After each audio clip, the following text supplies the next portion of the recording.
Okay, so as we talked about before, we're going to start with our darkest dark and our lightest light. So I'm pretty confident about my darkest dark, so I'm going to be totally loading my brush. And I'm finding that the darkest dark is going to be where there's a cast shadow on a dark object, and that would be the hair. So to me, the darkest area is really this patch right behind her ear. So I'm yes, question.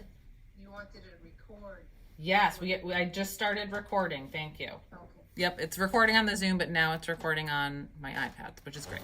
So the first thing I want to do is state my darkest dark and make sure it's opaque. And I can see that it's covering a pretty decent sized area, so I'm just going to cover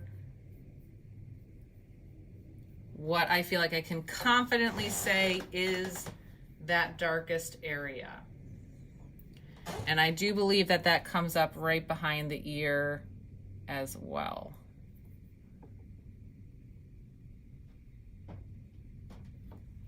Okay, so now I have a visual reference of that bookend of my limitation of my darkest darks. Okay, so what I can do now is I can continue upward through the hair. I could start making decisions about the ear, or I could go into the neck. So what I'm gonna do is, because I'm like, I'm a little stressed out, I'm gonna go into the neck because it's right next door and it's obviously just a little bit lighter and it looks like an easier match for me to get. So before I get stressed out about the ear, which has a lot going on, I'm just gonna try to do something simple. So I'm gonna be going for this little shape over here that is slightly lighter than that. Now I haven't put my lightest light down yet, just because I'm not gonna be working there yet. Before I get there, I will get there, but I have this darkest dark. My personal tendency is to kind of get my feet wet with putting paint down, and then I'll put my key down there. I could put that white down there, but it's not really useful to me because I'm not making decisions based on it yet. Okay, so I have my darkest dark here, right? Now this value that's right inside of it is visually not super obvious, right? So here's what I could do. I could say, well, I know it's not my darkest dark, but it's slightly lighter and it's kind of grayish. So I'm actually gonna grab some of my neutral that's lighter than this and see if I can make the color I need. So I just grabbed a little bit of that on my brush and I'm gonna do this. So this I can see on my palette is lighter than my key. And what I can do now is I just wanna make sure I have enough loaded on my brush that I can put it right next door and judge that value.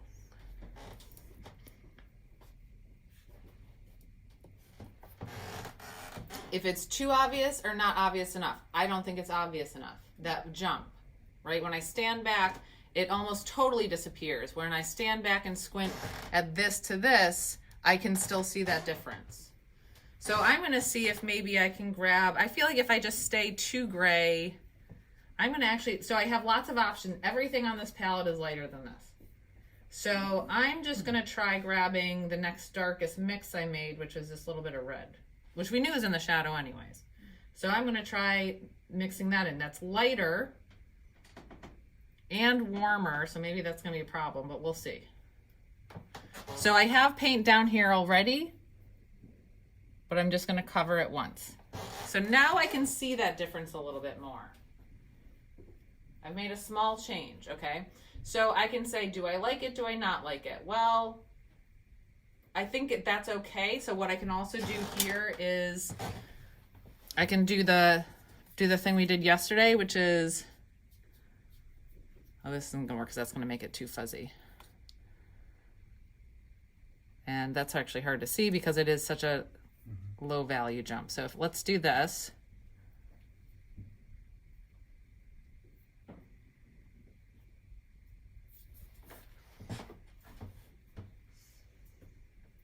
I think you can go a little bit lighter. That's my decision. So I think you can go a little bit lighter, but if I go more with this reddish warm one, I think it's gonna be too much. So I'm gonna go back to this neutral. In this situation, if you wiped out your brush when you added that lighter color, would that?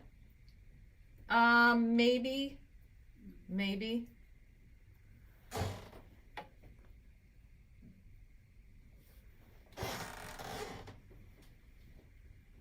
Okay, that looks better to me. That value jump, and I'm just trying to focus on the relationship of the neck to the hair. Okay, so if I like that, and that can continue down just a little bit further. Now it's more of like a triangle shape. So what I'm going to do is with my next pass, I can either wipe off the section I feel like maybe I covered too much ground, or I can use the next pass to make a new shape and like kind of compress that. So on the next step in, you see how much redder and warmer it is? Mm-hmm. So then I might say, all right, well, I'm going to take some of this value that we made is lighter and redder, and I'm going to take that off to the side and see if that's going to help. So you can kind of see I'm leaving a path for myself as to the changes I've made. But I do think it needs to be a pretty significantly lighter, so I could go with this one, or I could grab some of that. That was a little crazy, so I'm going to see if maybe this will help. At this point, yes, question. I'm sorry, have you wiped off, because I'm not sure if I could see off screen, have you wiped the brush yet or no? Good point. I have not yet, which is probably not a great idea because look, you can see I have like multiple colors on my brush. Okay. Well, let's do that. I'm going to do a dry wipe off of my brush and try to grab this new paint. Now, the thing is I have less paint on my brush now. So I could just start with this to make a new mixture because now I'm pretty much there, right? So maybe let's work into this and see how this feels here. Now I'm working into that wet paint, so it's kind of mixing together. So I need to I'm going to reload. I need to go a little bit lighter with it.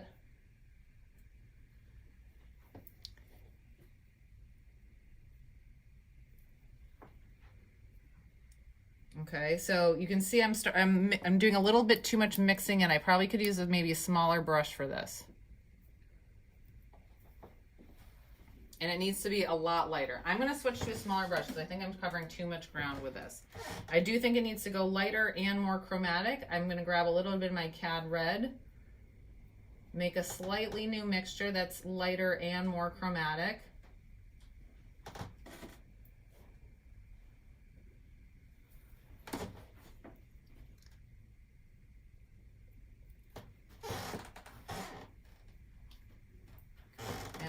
Wipe off. I'm going to use a makeup sponge to wipe off. I think it's just covering too much ground.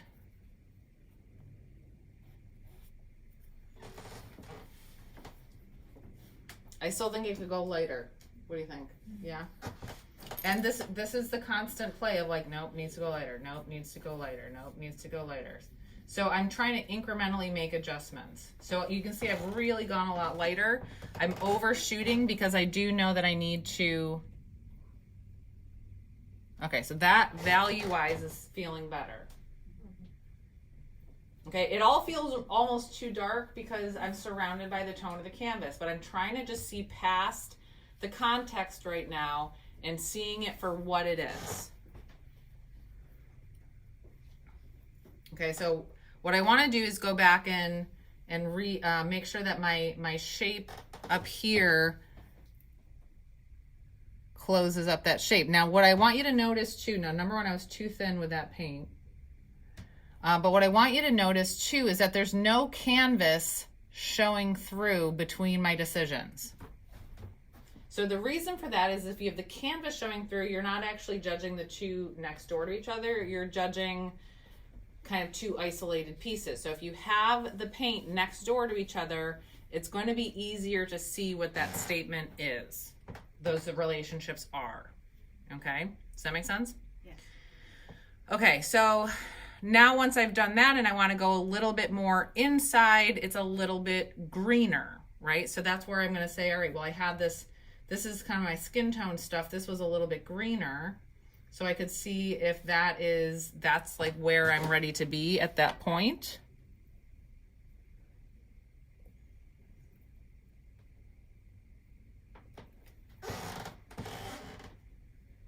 So that is making me feel like my red actually needed to be lighter. Either that or my green's not dark enough. So here's what I want to do is I do want to start now working into the lights to see if my shadow values right now are just feeling off because of the context that I'm seeing them all in. So I do want to get a little bit more light context in. So I'm going to start working up this way towards the light. So let's take some information. Again, we have a key here. We can judge our relationship of the generalness of the ear. I'm going to go for the half tone because I feel like any of the lights are going to be too bright. So I'm going to go for this warmer half tone. I just used a dry wipe to wipe this off, but I probably should, because I'm going into the lights, I'm going to take my oil tank and do a full reset, and then I'm going to wipe off any excess on my brush. And then I'm going to start loading. So again, I could have also just switched brushes. Julie, did you want to key your lightest light? Well, I'm going to, before I get there, I'm going to. So right now I'm still working off my shadow key. Okay.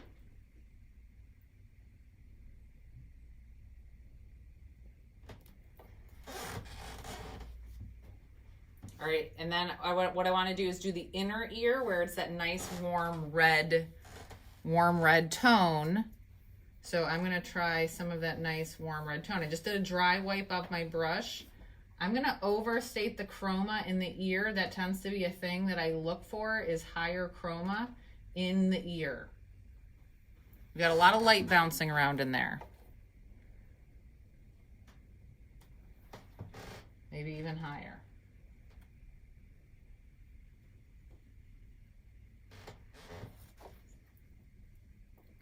But notice how I'm really just simplifying the information.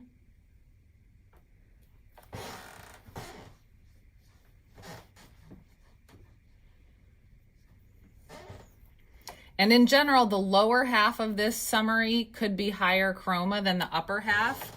But to start, I'm just going to group them. Now, once I've gone over that way, you're going to notice that I picked up some of that light. If I went back over it, the light I picked up is going to smear into the dark. So that's where I have to be conscious about where my brush has left off. Okay, so then I'm going to stand back and squint. Squinting is your best friend when you're trying to summarize things. So I'm trying to think, this to this, is that working? I think it's working, and then I think this red to peach to that really dark, is that working? Right? So that's what I'm trying to feel out, if those relationships together are working. Okay, now I want a key. So I do have paint all over my brush, so I'm going to actually I prefer to grab a clean brush to key with because I don't want it to be dirty and gross. So I'm taking my pure, what I think is my key, and because it's lead white, I'm going to have to be a little bit more generous with the application for the key. So I'm just going to summarize. Actually, maybe I'll use a smaller brush. I'll use a smaller brush because I don't want to like smear white paint everywhere, or the light paint.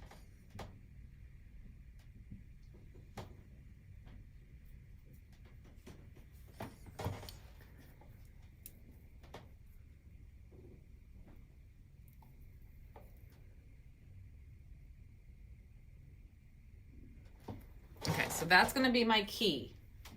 Okay, so everything in the lights is going to have to work off of that. So if we go next door to it and try to do something directly next door, we can test out our next value shift that we did in our premixes, and we're going to see how this looks next to it.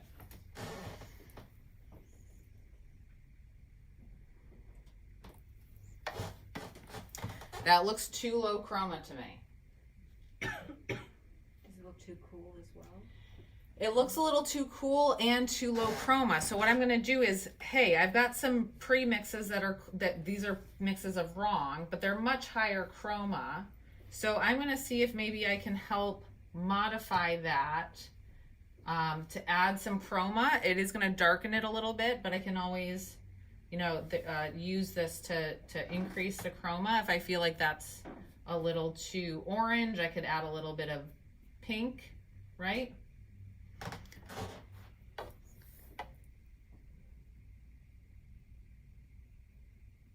Now we're getting not dangerously close. We're getting very close to the tone of the canvas. So this can be visually confusing, okay? So in a way we have to like be okay with the fact that we're gonna like move on and like add additional information so that we can start to see information in context. So I'm gonna, again, start to build connections to our other keys, and then I'm gonna build up some of the hair up here.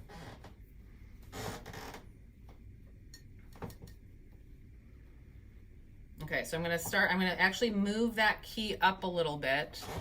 I do think that as we head up to here, it gets a little bit warmer. It doesn't look as dark as it does down here. So here I'm gonna do, again, I have some of the stuff next door that's a little bit warmer. I can even increase it with a little bit of cad red. It's gonna up the value, but you can see it's lighter than and redder than the original key. So as I work up, it's gonna get redder and warmer and lighter.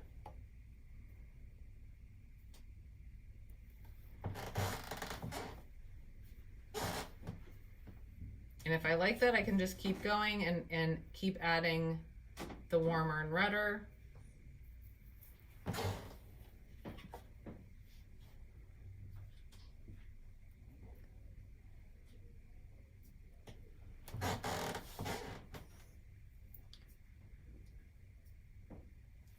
While I'm here, I can also start to close up more of the ear. So I'm going to take what I think is working for the ear, but I want to increase chroma and darken the value. So I'm going to take a little bit of this wrong color to summarize this facet of the ear.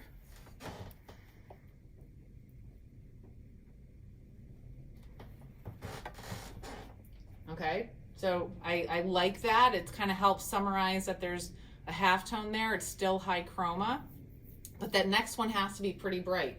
That's that little piece catching light. So I can go back to this color, but I might want to lighten it a little bit. And I have something next door that's going to help me lighten that. I want to make sure it feels like it's catching light.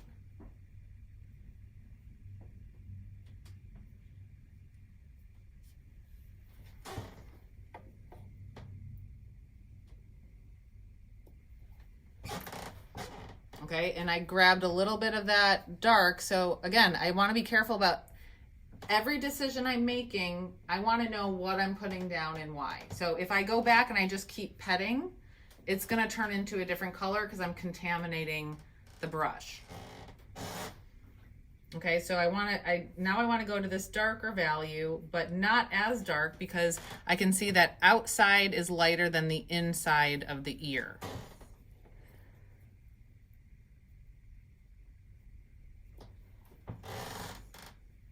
So it's going to feel a little disjointed at first as you're first working all this information down and in relationship to each other.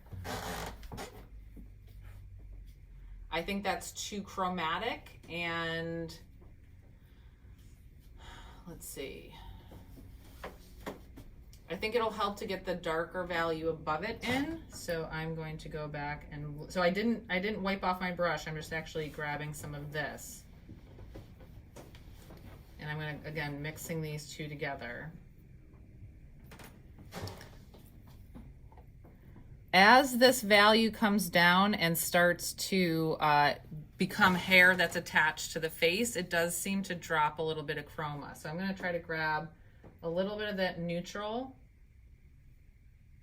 It's going to help lighten it a little bit, but also neutralize it, and see if that's going to help me bring this down here.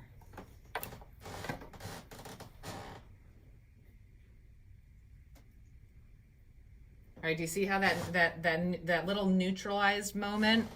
I'm gonna get even more neutral over here, but as we're kind of stepping towards this, it goes neutral, less neutral, more chromatic, right? So I'm trying to make those steps, but also in the right value. So that's, you know, something else that you're battling or dealing with.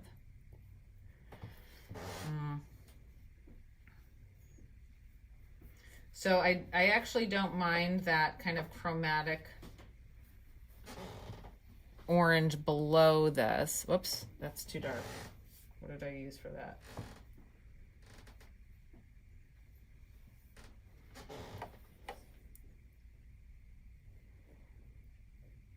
But it's a little bit more yellow. So maybe let's try this one. This is a nice one. So you see how I'm making changes once I'm seeing things in relationship to each other. This is more orangey yellow than this is. So that's what I'm trying to push right now. So this is a color study. Yes. So how are you able to transfer the knowledge that you got from this to the regular thing? Because you're kind of like mixing on the run. Mm-hmm. Well, I'm seeing what is useful as a premix. So this is definitely a great premix for my shadow values. So this is where I'm going to say, all right, this, when I go to do a painting, number one, I could take notes like I'm going to do right now. But when I have this color study, when I go to actually be painting, if I'm like, oh yeah, that was a good shadow value. I do like my color study. I like the feeling of form I'm getting. So I have to make sure that my shadow values are this value. This is going to be like a roadmap for your larger painting. Okay, so you're really about, it's mostly about trying to gain an understanding of what you're painting in general. So right now I'm darkening this hair because I think I got a little too light and a little too chromatic. So you're still sort of in the general color stage, general hue, value, chroma stage. You're not ready to actually put the colors on the canvas as your key. Is that right? Well, these are keys. These are keys. These are not going to change. I'm using the wrong terminology. Yeah. So they're not like my final decisions. The keys are the dark and the light. Correct. The keys are the darkest dark and the lightest light. That guide my decisions. Okay, but the colors that you are putting down are still approximations. You still might be changing them quite a bit. Correct. I am always open for adjustments. The more information you get, meaning the more paint you put down, the more information you have, the more you're going to change things. So it's just like when we do our bargs and our first marks go down, they're guesses based on our plums. And when we start articulating, when we start breaking things down and adding more information, some of those original guesses are going to be tweaked. Yeah. And then as we break down more information and find more information, then we're refining the drawing. But here we're refining colors as we go. Right? And because Color of and this, value? Yeah, we're refining the color and value is a part of color. but at this point, you don't even know if the keys are correct. The keys won't change. The keys This will not change. Okay. That will not change. Okay. We want something something that will never change on our painting, and the keys are ideally what that is. So at this point, you feel the keys are correct. Yes. Okay. So I do spend a lot of time. If my keys aren't my perfect white and perfect black, then I spend a lot of time really trying to decide what my keys are. Okay.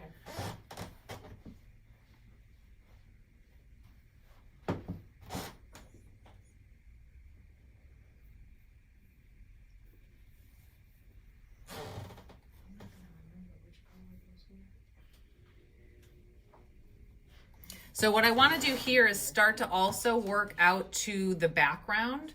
That's really going to also help me. But I'm going to work up to that key. I want to work up towards the hair, because I do think connecting some of that information to the keys and getting it more cohesive is going to make it feel better. I mean, already having this together is already making me feel better because I'm starting to see things more in relationship to each other. Yeah, no. Okay, so what I'm going to do is I'm actually going to take this premix and mix it with this premix, because I think that might give me what I'm going to try to do is start to close out the ear. So what I want to try to do is get a little bit of this value so I can maybe get the ear a little bit more solidified. So I'm mixing what I thought was a slightly darker halftone with one of the shadow values, and I'm going to see if that's going to work for, Now notice I'm also using my brush not just up and down, but I also use it side to side.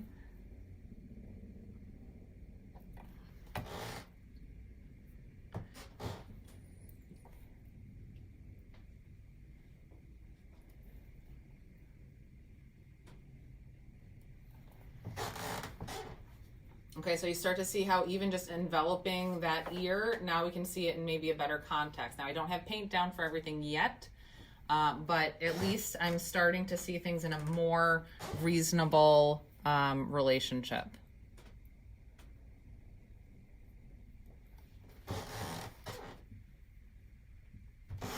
So I'm gonna reset my brush because I was just working in those kind of dark greens and I wanna put something in for the ear lobe.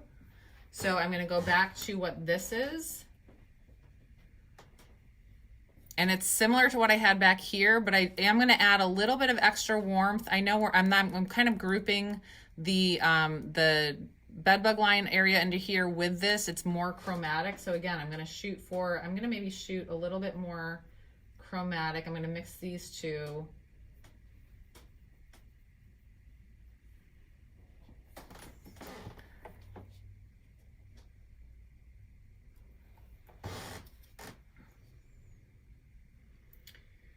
I'm gonna fill that in with this and just see how I like it. So sometimes just by itself, I just need to, again, mixing up. All right, so now I'm gonna step back and squint. And do I feel like the inside ear could get darker? Do I feel like the average of the ear is okay? Do I feel like the highlight on the ear is popping enough? I think maybe this little section right here can get a little bit darker and a little bit more chromatic. So I'm gonna shoot for something a little bit darker, and I'm just gonna really just punch that red just to see. I have to do a little bit of overcompensating because there is already paint down, so I'm trying to adjust paint that's already down there.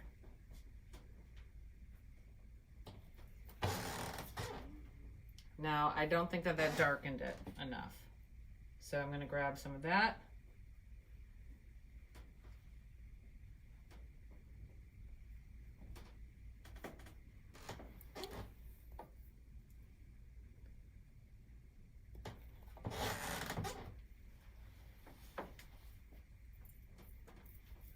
I think that could work. And then I'm just gonna go back to the shadow value in the ear.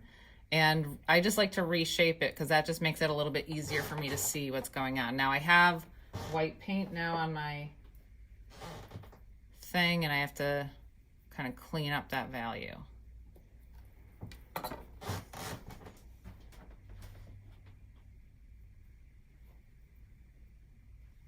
Okay, I think I could actually get darker with this information.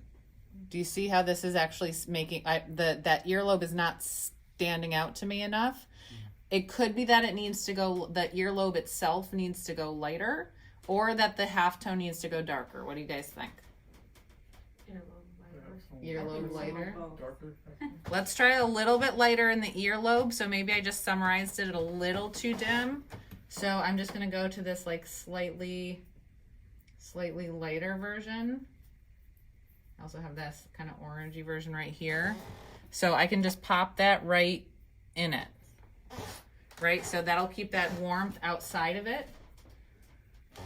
But that little spot inside, it's kind of like a little island now in that redness.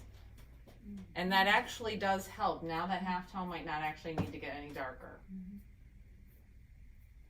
So you can summarize an area, and if you feel like something's not right, I need to adjust some things, you can then break it down. Don't go for every little thing right away. Try breaking it down after you summarize it. You can always let it dry and then break it down, or if you have control over the paint while it's wet, break it down. Okay, now I'm gonna go for a full reset on my brush because I'm gonna work back up into those shadow values and work up to this way. Okay, and now I don't remember what we did for the hair. Was this part of the hair? I don't know why. Sometimes that happens to me. I'm gonna be like, I think this was supposed to be shadows in the face, but this actually worked for the shadow in the ear. I just needed to add chroma to it. So let's see what happens if I kind of work my way up the hairline. Now that feels a little too red for the hair. So I'm gonna make sure I maybe go to more of this skin tone color to see if that's gonna be a better next step for the hair. Now this jump seems too drastic for what I'm seeing here. I need a bridge between these two values. Okay, so then I have to decide, do I like that value here and I've just gone up too far with that dark? I think that's the case. So I can take this value that I have on my brush, and what I could do is say, okay, let's just mix it into the paint I have down here, because it will make an in-between value. But if I don't like what it's doing, like it's getting too kind of gray-green, then I'm gonna go find a different option, which is a little bit of that warmer option. Right, so now I'm looking at the step of this to this to this, and do I like what I'm seeing down here? By the time I get up here, I need to be into that kind of, I think this is what we did for the hair, something that's closer to this. So then we can put this next door and see how that feels. And now we're working up to the key.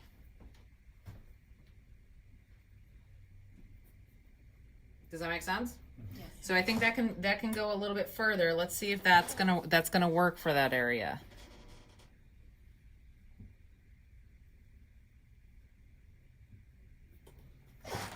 Now, if I look at that key and I look at the next door neighbor, I don't think I'm red enough. I think it looks too green. So what I'm visually trying to do is isolate that relationship and then isolate that relationship. Okay, I do think I need another bridge in between here. This is too dramatic of a jump. So either I need to lighten this or my key. So this is an instance where it's like, I don't know if I want to change my key. So I don't think I'm going to change it. So what I need to do is make sure I have a value that is in between here, that is not this, but not this, but something in between. Between what you have The already there, key, it looks like the tone. Yep. Yeah, exactly. So I'm going to actually take these two together and mix them. But I'm going to add a little bit of pink just to see if that'll help, because we did feel like it was a little too low chroma. I just touched that cad yellow there. So this is my key. I know I need something in between here and the next door neighbor. So I'm going to try that. Okay, so we're creating that extra plane that's going to help bridge it. And then again, I do think we can be a little bit more chromatically orange in that value, in this value right here. But again, I could be being thrown off by the fact that this is so close to this, and this is all chromatic. So if your skin tones are really close to that tone of the canvas, for a while that can be disorienting. But really you're trying to focus on the relationship of the stuff nearby.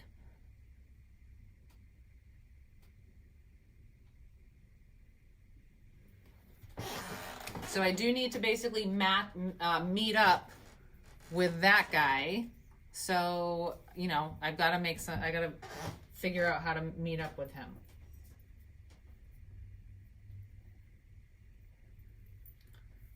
And sometimes it's just, you gotta put stuff down and see what it looks like.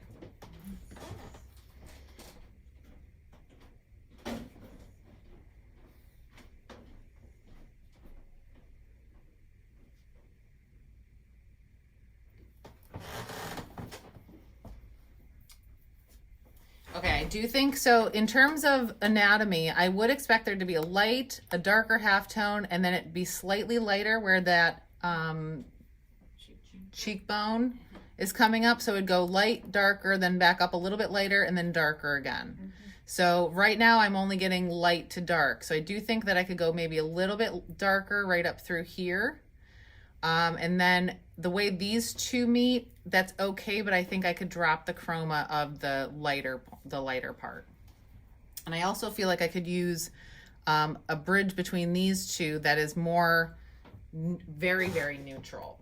So that's where I'm going to try actually my pure neutral and see if something like that can help bridge the two. So you see I'm accidentally mixing some in. I think it needs to go a little bit darker, but look at how blue that looks compared to the other colors I've put in here already.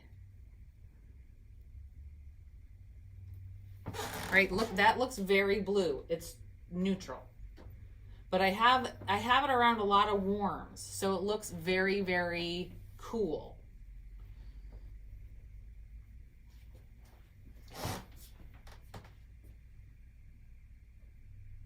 So I'm going to darken. I want to make it a little bit more orangey, like a darker orangey. Ooh, this isn't bad. Along this section right here. Whoops. I think I can go a little bit darker. But I feel like this is too low in chroma. Ooh, this might work. so it's like, ooh, yeah, my initial intention for this stuff was skin and this was hair, but you see how cross mixing, like a couple times I've gone to here, neutrals I've definitely used, and then I'm cross mixing between all of them.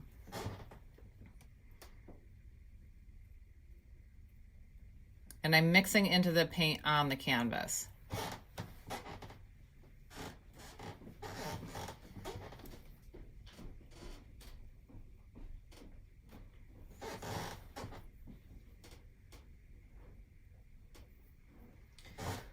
I don't love that. I don't love that color yet, but I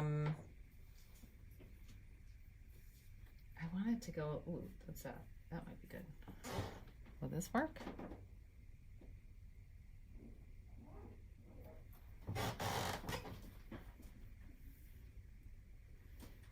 Maybe. I think that could work. Okay, so I did think that this was not red enough. I thought it was that was too greenish. So what I could do is I could take a little bit of this, which is warmer, or even just some of that, which is warmer, and then make this new slightly warmer, slightly darker mixture. So this is cross mixing.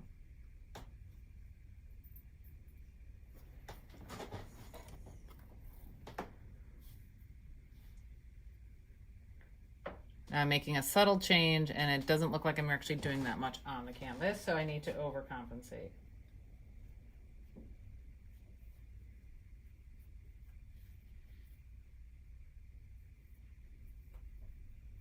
Sometimes I go way over the top and then dial it back again. But because there's already wet paint on here, I have to mix it in, and it's going to equalize. So that looks better.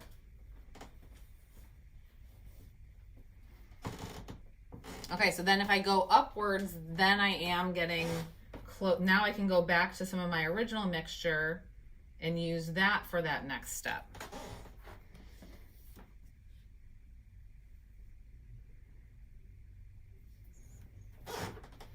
So it's just a little bit lighter.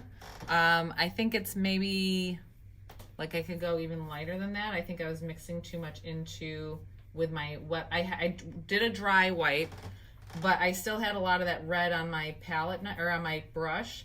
So I wiped off and then reloaded with some of that fresh original mixture. Now you can see a difference. Mm-hmm.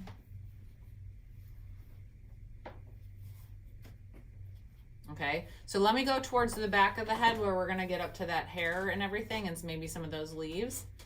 But does this make sense what I'm doing? I'm going forward, and then I might need to go back. I might need to go back and make some changes. But for the most part, my key is staying the same, and my key here is staying the same.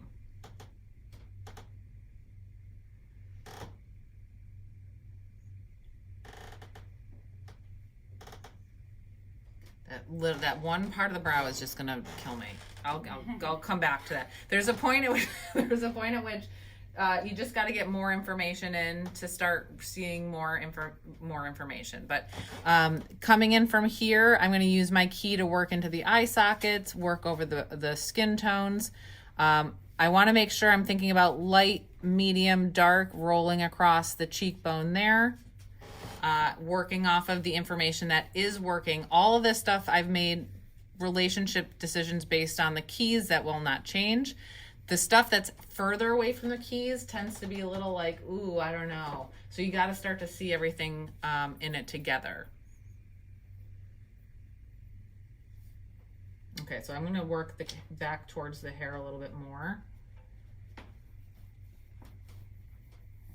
So I just added a little bit of Cad Red Light to the shadow color, and I actually think that's a better mixture than adding more of that in it. But notice I'm trying to get full opacity. I'm not leaving any of the canvas open. Now, as the hair goes backwards, it's going to get darker. So that's where the front of the hair can be a little bit lighter, but that the information right back here is going to be darker because that head is rolling backwards away from the light source.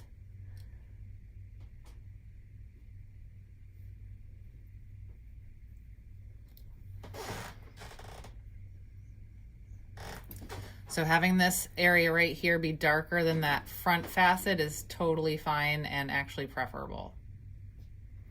Now make sure you're loading enough paint on your brush, because the tendency tends to be just to start swiping it, making it really thin. Don't forget you still have a bunch of your premix left, so just make more of it and just make sure it's full opacity when you're putting it down. The oilier your paints are, the harder that's going to be.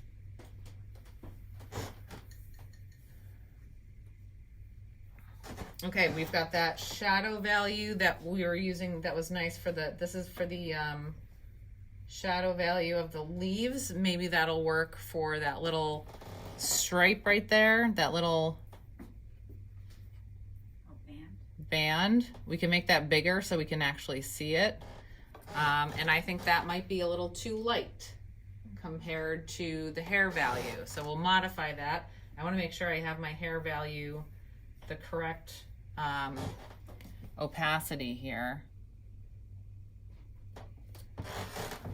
So I think that value jump maybe seems a little light. If we're unsure, what we can do is take more of that hair value, which I do think it's a little bit redder towards the back, but if I'm worried about the value getting too light, I can also use alizarin to darken.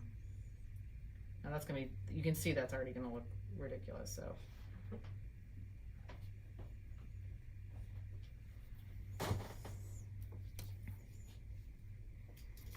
So that looks almost too red. See how that alizarin just made it too chromatic?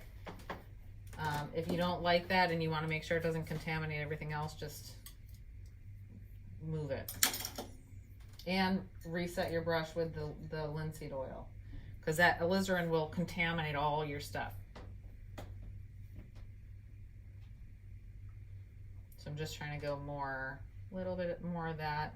And if I want to keep the value down, that raw umber, or sorry, burnt umber will do the job. That's much more in reality. Okay, so in terms of that band looks too bright. So if I squint down, you can see how that band is kind of demanding a little bit more attention than I want it to.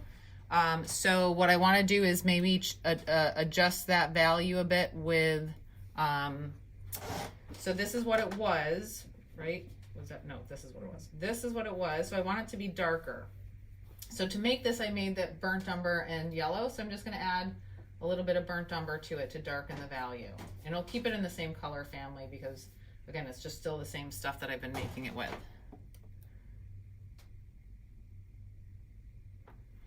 And it's a little bit harder with those smaller little facets.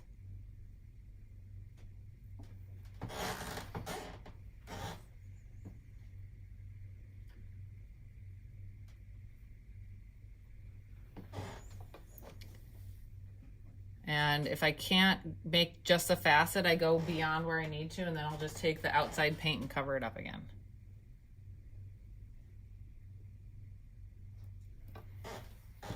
Okay, so that's my new version. I'll clean off with the linseed oil because I want to make sure I get that hair value back. Load, load, load, load, load. And then contain it. Does that make sense? Mm-hmm. So that way, like this is like I'm only worried about one side of that shape at any given time. Now we don't have to care about the drawing. I try to make sure people are not obsessed about the drawing for this because we're trying to focus more on the value relationships.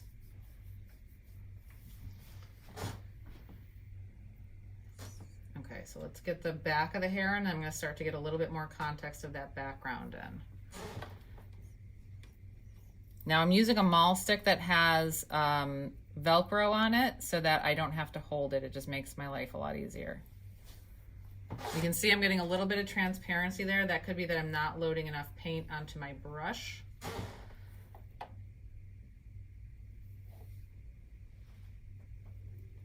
Could you explain the maul stick, Velcro? Yeah, so the maul stick, so I just literally have a dowel from Home Depot with the fuzzy part of the Velcro on it.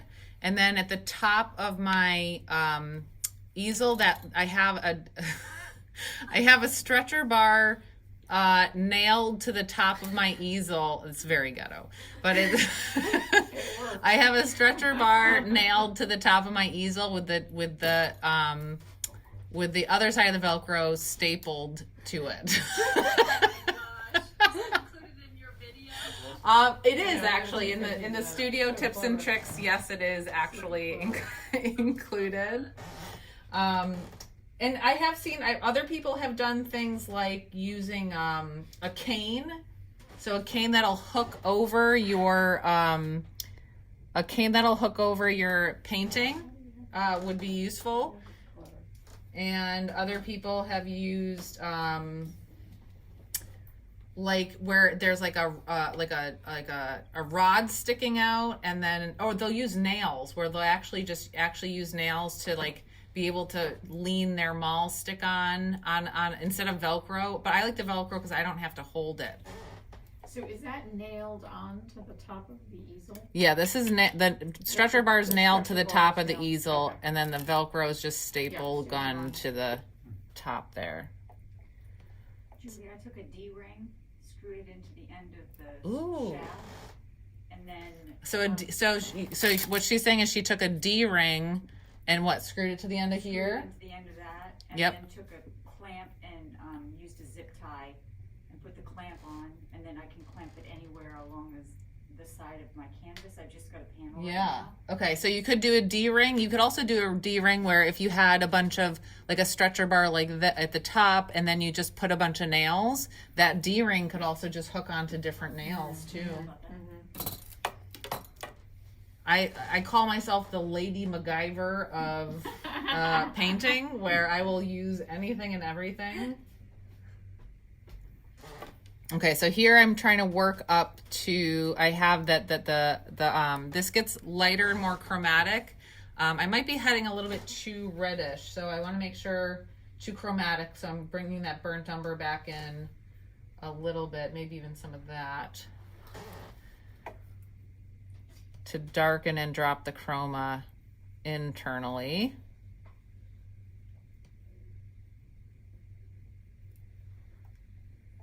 All right, so this is lighter than that down here. So I just want to restate that darkness because I think it came down a little too far. Now, those of you who are here, if you get the gist and you're like, all right, I'm tired of watching you paint, you are welcome to go start this. You have done color studies here, value studies. So if you want to you kind of get the gist, you could start a value study. You've done this a few times, so you're welcome to go start. Or if you guys just can't get enough of watching me paint, you're welcome to keep painting. Now along this edge here too, I will probably drop a little bit of chroma right along the edge. I think it's a great way to turn form. So that's where I'm gonna maybe grab a little bit of this neutral, take the value I've been using, and just neutralize it and create just a little facet right on the edge to help turn the form. So it's almost creating like a softer edge right here. Now this is kind of like extra special stuff. It's not Can you point out where you with that, 'cause your hand was in.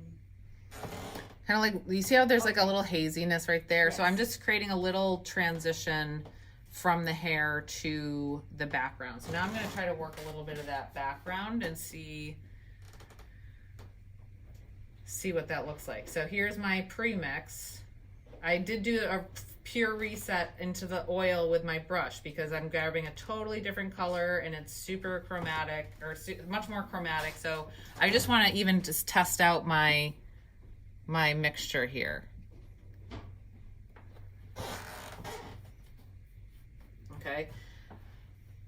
For the time being, I think that's okay. It looks a little kind of crazy. I think I could drop the chroma a little bit. So what I'm actually going to do is I'm going to take this other pink that I made, and I'm actually going to cross mix those two together to see if maybe I can make something that is maybe not as chromatic. Which I do think that looks better. And so what I'm going to do up here is I'm not going to like have a recipe for things for the background because it's all varied. I'm going to try to look for those groupings of pink next to the groupings of blue. You know, there might be points at which I decide I want to be more chromatic, so I can test that out.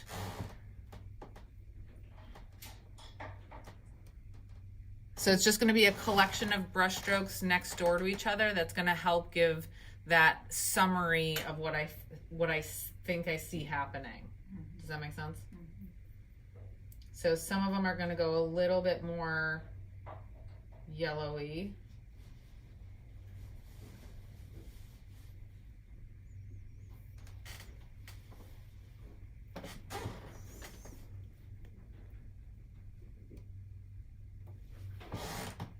Right? We're just playing around, and then once I get more in, I'm gonna see, ooh, that could be bluer, that could be cooler, this could be a little bit, let's see, darker and bluer. So if I'm looking for a darker bluer patch,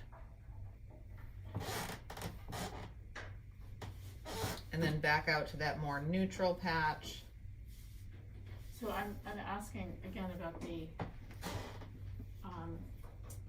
let's see what we can use. The color swatches, you know, the tiling that you do along the bottom of the Yes. canvas. Do you do that when you're completely? Ah, good point. So I would actually start that now because right now I'm feeling, it's a good point to bring that up. So right now this is absolutely a great key for me. I liked, this is working for the key, like to me that value and color is reading well. So I'm going to start taking notes of like, okay, so that worked for my darkest dark. And if I wanted to, I could just say, okay, that was, I could write down burnt umber and black. I don't need to do that. It's more, that's more like, I think if you're, I'm so familiar with color mixing, I don't, or I just match to it, right? Right. And I kind of have an idea. It's not like that challenging. Okay. So I'm going to start, that'll be my darkest dark. And if I'm pretty happy with my lightest light key, I will do the same thing. And I'll usually kind of separate them pretty dramatically because I know I'm going to have some options kind of running down the side here, especially since I have the pinks and purples going on. Now, if I'm trying to say that this is for just the face, I could bring this down a little bit here. I do think that this color has actually been really useful. So I'm going to take a little bit of that pre-mix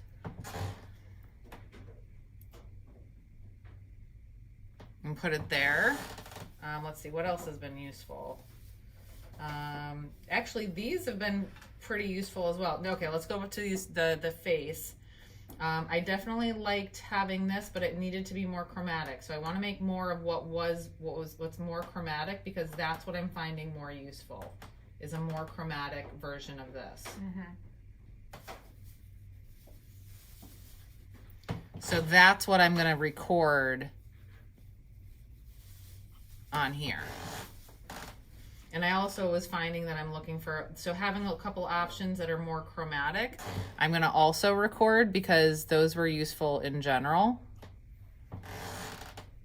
So these aren't specific recipes for exactly what I have here, but I do know that they're useful.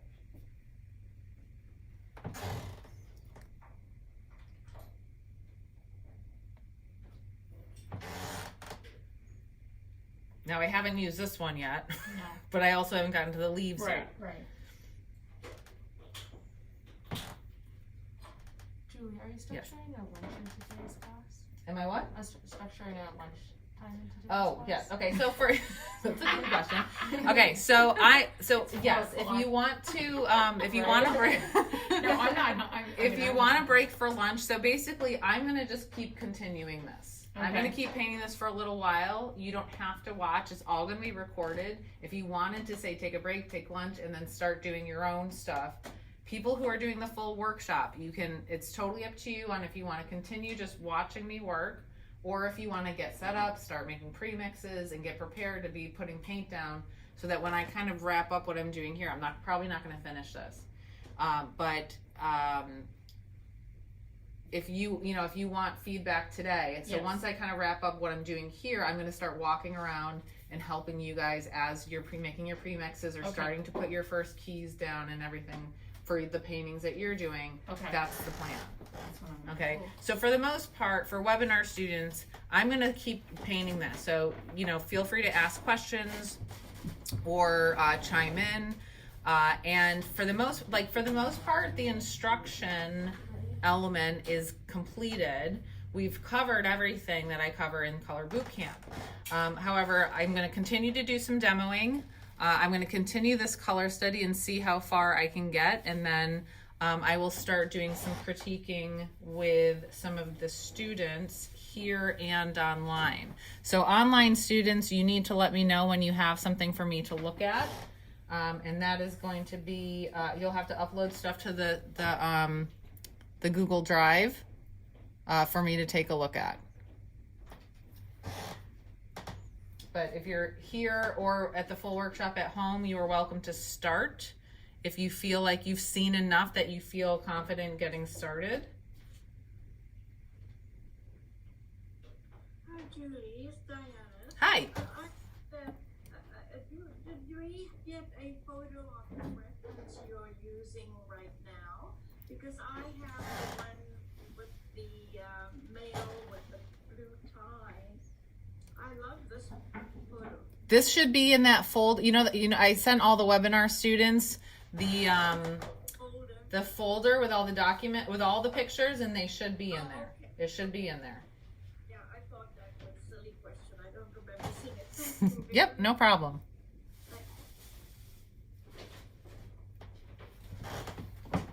It's number 37 in the drive. Thank you. much.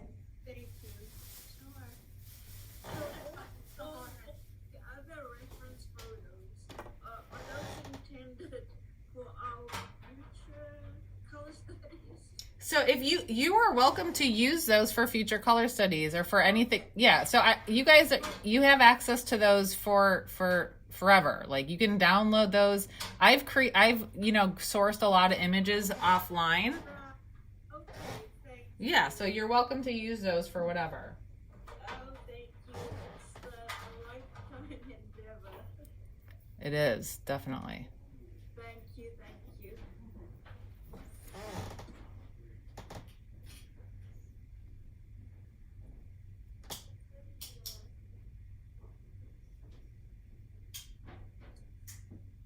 The burnt umber toning looks perfect for this, given her hair. Yeah.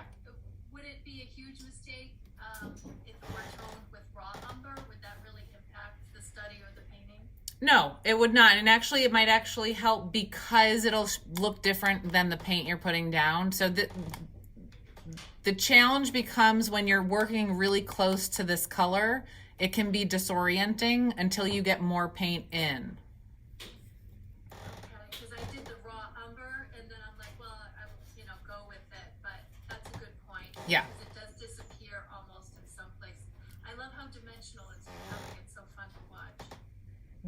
So the clarity of the information too is really helpful in many ways, because not only does it give you a clear decision of what needs to change if changes are necessary, but it really does help to illuminate how the steps in value really do create form.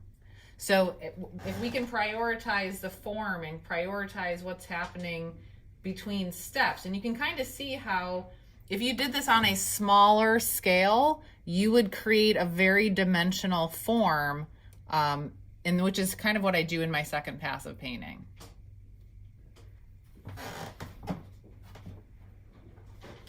And so right now, like, I'm at about 6 to 7 feet back. What I do want to stress is when you are working, like, if you're like working like this, you can become blind to it. So what I want to make sure you do is get a lot of distance periodically, step back and squint and see if is there something jumping out that shouldn't be jumping out? Is there something that needs to jump out more? You really have to check in with yourself in terms of what you expect, what you visually see from a distance versus what you visually see from close up.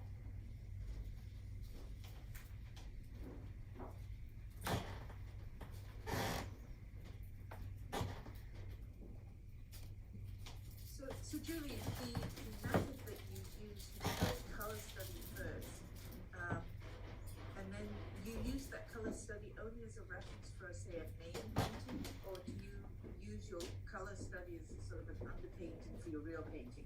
I use the color study as a reference for my main painting. So and that's because if it's going to be an underpainting, it's going to be a little bit more elaborate. The color study, I want to stress to people what the purpose of the color study is. The purpose of the color study is to gather information and explore compression and explore your mixtures. And so I think when people think of it too much like a little painting, it's very easy to lose sight of the purpose of what you're doing.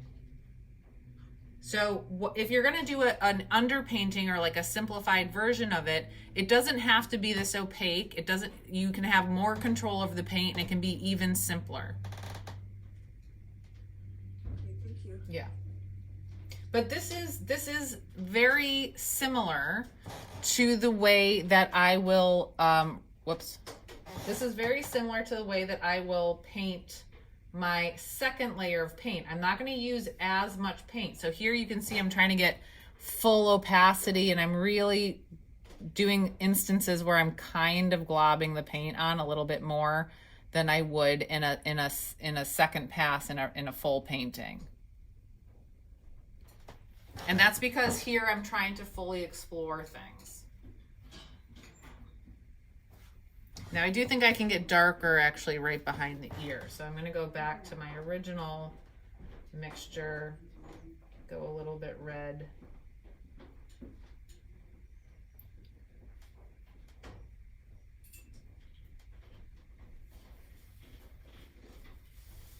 And I do think that something that can be challenging is battling value as well as chroma. So trying to battle those two things at the same time can be hard. So that chroma level's better, but the value's too light. So I'm actually going to shift into adding a little bit of alizarin crimson and a little bit of blue to this mixture. That's going to be a dark purple, so that's going to help get my value down. Let's see what that does.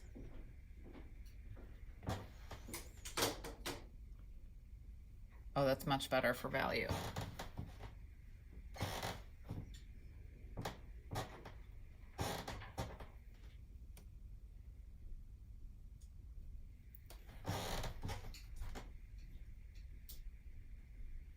Yeah, that value works a lot better.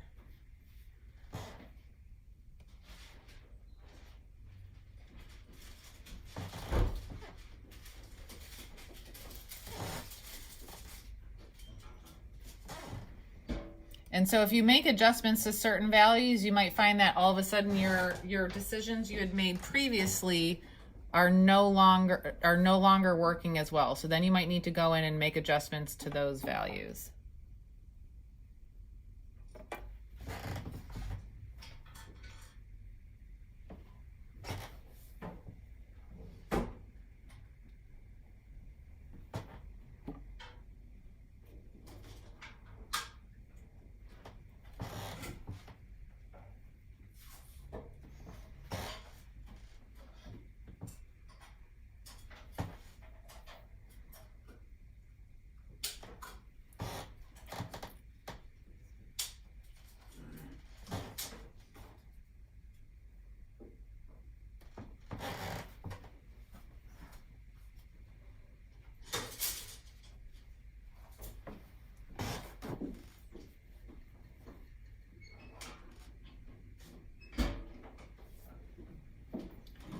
So I want to actually take, now that I've looked at all of this, I want to do a little bit of darkening.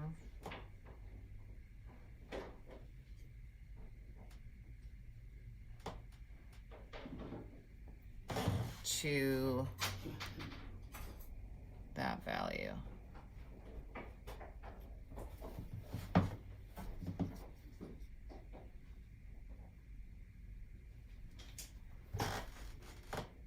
All right, I'm gonna do it. I'm gonna go up to those leaves and do a little bit more work in the hair.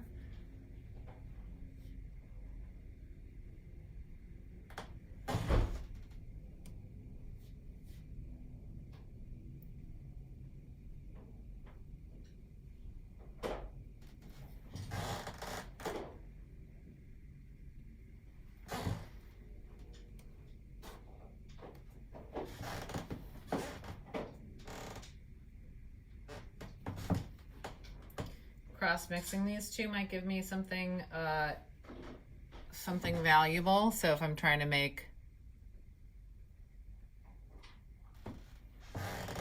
break down information a little bit.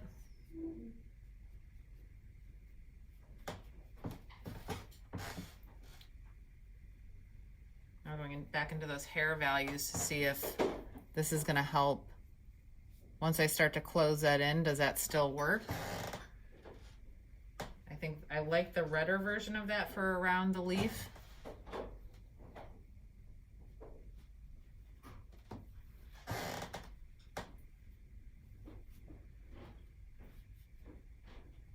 And then I need a darker version for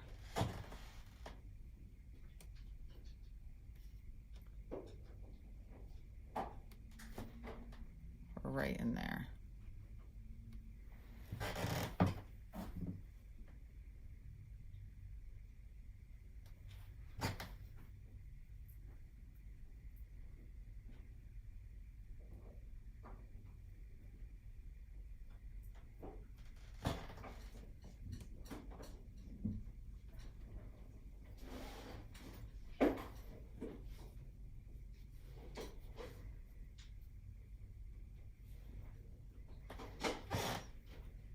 A little bit redder, a little bit darker.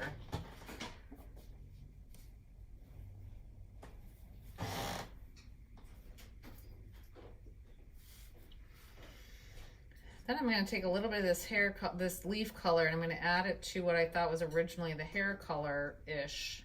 But I think that might help me take that step into that little highlight space.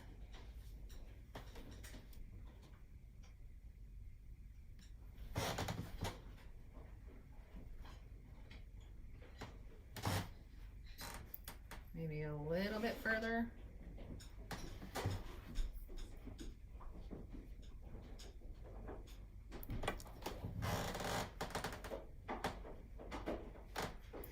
I also love this wipeout tool. So this is a great way to just remove paint if it starts to crouch into other or encroach into other territory. It's called a Kemper wipeout tool, and I use it all the time for texture stuff.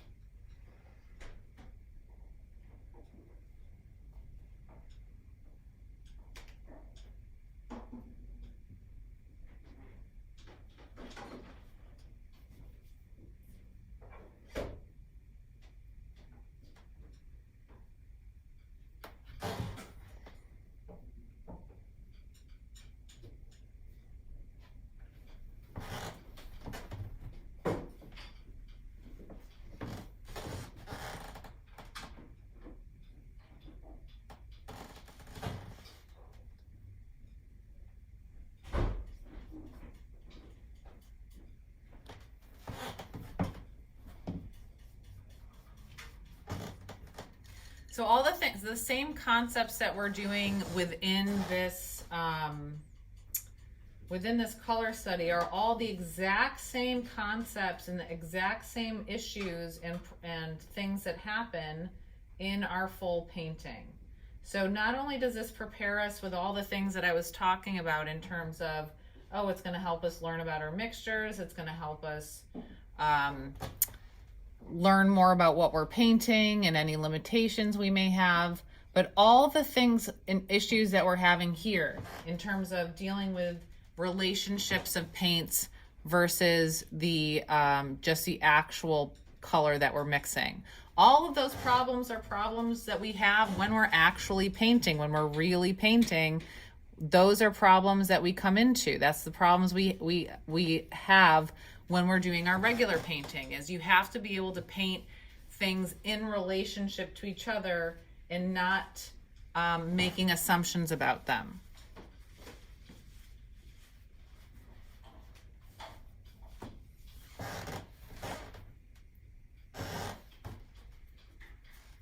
And I have not yet ever put a paint stroke down that is by itself. We are not islands. We are making relationship decisions. We never place paint down and make assumptions about things.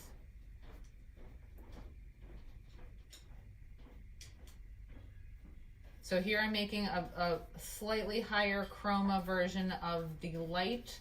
It's darker than my highlight, but what I want to do is create something that is going to be a transition value right out of this towards the forehead.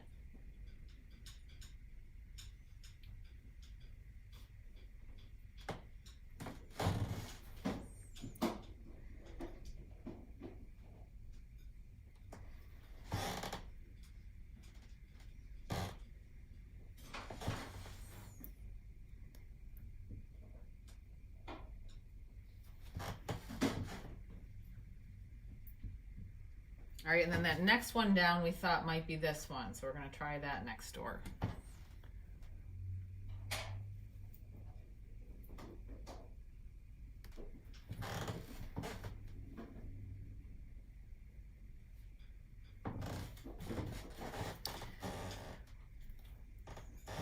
So this is, right now it's feeling maybe a little gray, but I can't tell if it's because I'm seeing it in relationship to,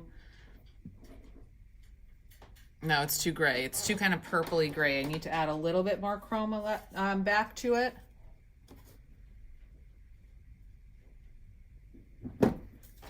So I do have some orangey stuff nearby.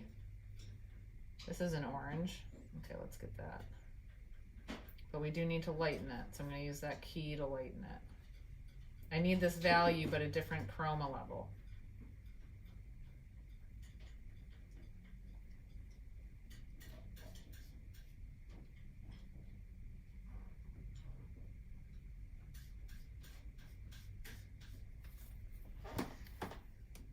So you can actually see too, what I bookmarked here is a higher chroma than that. That's just too violet. I think that's gonna be better. That already looks better. So what I wanna do is I'm going to take note of that one.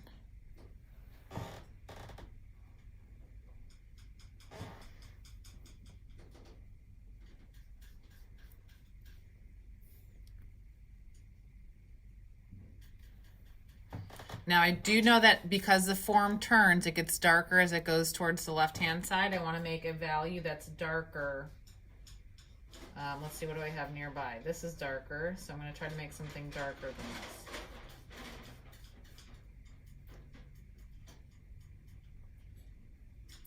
this. And then see if that'll work for that.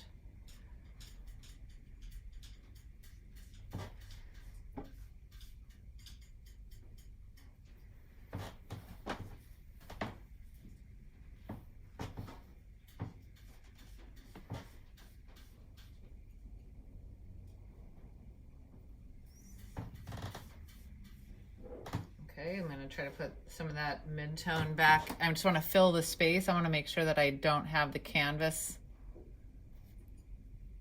out there. All right, so right next to that tone, it looks a little awkward, but if I close that space in, this value doesn't look as dark as my key. It maybe looks like a grayer version of my key. So I'm going to try to create, I'm going to take my key, take it off here, Is there a color family to it? You know, I'm gonna try just I'm gonna add a little bit of this light blue.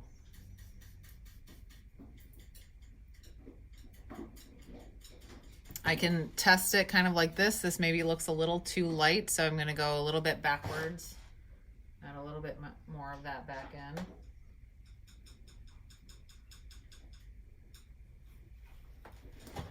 All right, so what does that look like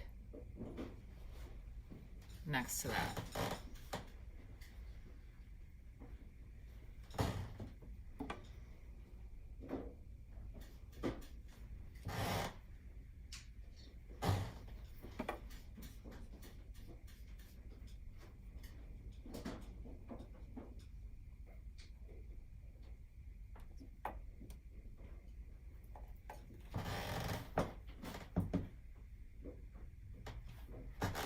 Then we have some of that, I just did a dry wipe of my brush, and I'm gonna try to use some of this, because that looks similar to this. So I'm gonna try some of that.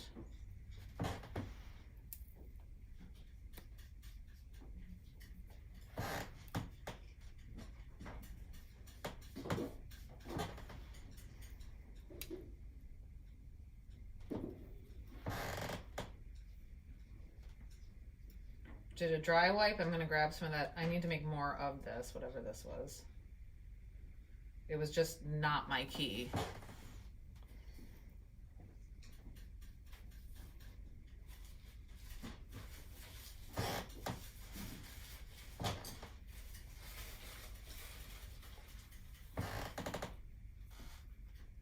I like this red dark.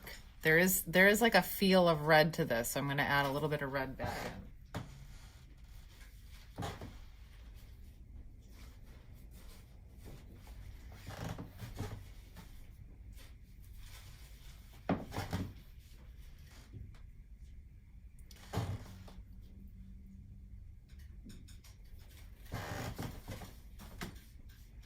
Julie, I had a question. Yes. Yesterday you mentioned that sometimes our eyes don't interpret like say you have a hue and then you're moving it to the halftone or shadow area. Yeah. It's darker, and you said we don't experience it as hue. So what's a good way to like see what's really there? Good. That's a good question. If you don't find an answer, let me know. Well, also I wondered, well, if everyone's seeing it, then maybe we should treat it as a lavender or a blue, or I don't know. Yeah, I mean, it's tough because you get a sense more the more you paint. You start to realize like what it probably is, and it also just comes from like understanding, how our change in perspective can be. Our hue shift can often feel like a value shift, and a value shift can sometimes look, so we have to just be on top of ourselves to make sure that we're understanding what we're truly seeing. And a lot of it will be context. So let's say I did think that was kind of a bluish, and I put that in there. It's going to look electric. It's going to look like way too chromatic. So, and that's where, just playing with the neutrals and making sure that you experience that feel or the look of something that is in more reality. So if I tried to put blue here, that would feel really electric, right? It would feel out of context. Kind of the same thing right here. Like if I'm going to put a gray there, if I try to put a blue there, so let's say I think, oh, that looks super cool blue. So let me try to get a value that's like similar to that. So let's try, so even if I just did like black as a blue, right? So if I just did black mixed with white, and I said, so I'm going to show you the 3 different options for something like that. I just want to get the value correct.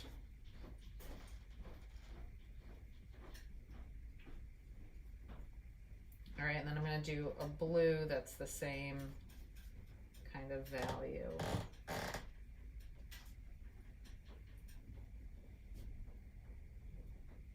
Versus the neutral. that similar.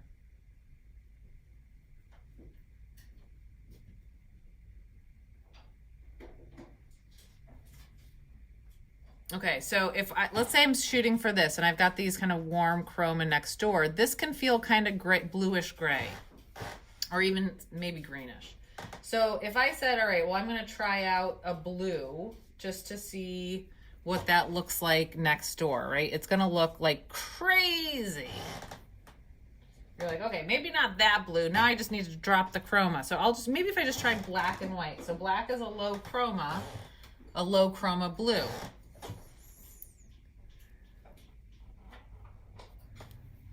So let's try just doing the low chroma blue.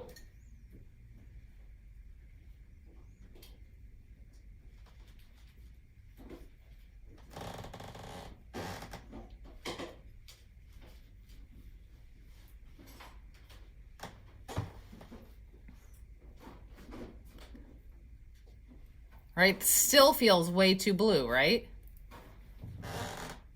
Way too blue, right? So now I'm gonna go towards I'm just gonna grab a neutral. Okay. Just a pure neutral, which is ivory black and raw umber, but it should be more neutral than just ivory black. And definitely because one is more bluish and then the raw umber Yeah. is more warm. Yeah. So that's definitely getting there, but I actually need to shift it kind of warmer. Like it needs to go a little bit more orangey. So this is where I might creep in to that orange, introduce a little bit of chroma. Because it's still flesh. Right, it's still flesh, correct. I'm going to introduce a little bit more chroma. So this is now a low chroma orange.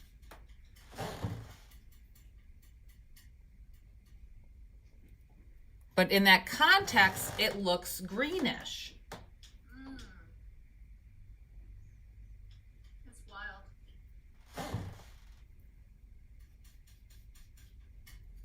And so I'm actually pushing it now like even more orange. So I could even go more, like if I mix this onto the canvas with all this even more orange, it's still, I mean, now we're actually, I think, in a closer spot for it. Right. But we actually had to add like an incredible amount of orange in order to make it not, so it looked not super wrong. Green. Yeah. Oh, thank you so much for that. Yeah. Demo with demo within a demo. It absolutely. And that's where when I see stuff like this and I immediately want to go to those blues, because of my experience, I know it doesn't need to be crazy blue. Maybe it's just more of a neutral. So I also try to look for areas in which I can have some higher chroma pop. So sometimes like around this painting, I'm going to see like how high chroma that is, or there's like a really nice high chroma reddish right along that area. So I look for those, and I do try to put those into the color study because I do think it kind of helps. In regards to that, that's what impresses me so much is some of your still life and the wood texture. Is a general rule of thumb just picking, if it's a green cabinet, you lay your green down and then you wait for that to dry and then put your wood grain in over top of that? I guess it's different in every situation. It's different in every situation, and if you're interested in that, I will do the shameless plug again for my online indirect painting, because I both cover painted wood and the wood palette in the background that we saw yesterday. And so they're kind of two different approaches. One is creating the wood grain as you go, and the other one is using the tone as the wood grain, and then creating the painted texture on top of it. Okay, I'm looking to get that, by the way. Yeah, and I also have, I don't have it planned just yet, but I also have a textures workshop that I want to try to do again, and it's where we try to address texture. So when I'm working in my regular painting life, sometimes what I'll do is I work strategically, and that means that I'm working in a way that has transparency. So there is some transparent qualities to what I'm doing. And wood grain is one of those specifically where I'm actually layering in a way that I'm trying to mimic what I see in real life. So if it's painted wood, I'm going to be trying to do some of the feeling of the wood first and then do the paint on top of it. So I try to recreate what I'm seeing, and I know like the wood came first, somebody painted it at some point in time, and then the dirt and everything came last, or the paint chipped off and then there was some dirt on it. So I try to like literally mimic the layers in terms of what I think happened in real life to create that situation. Almost like a landscape foreground and background. Correct. Exactly. Thanks for everything. Yeah, of course. And I do go through, I do everything on camera on my online webinar and all that fun stuff. So if you're interested in seeing that a little bit more thoroughly, you can find that there.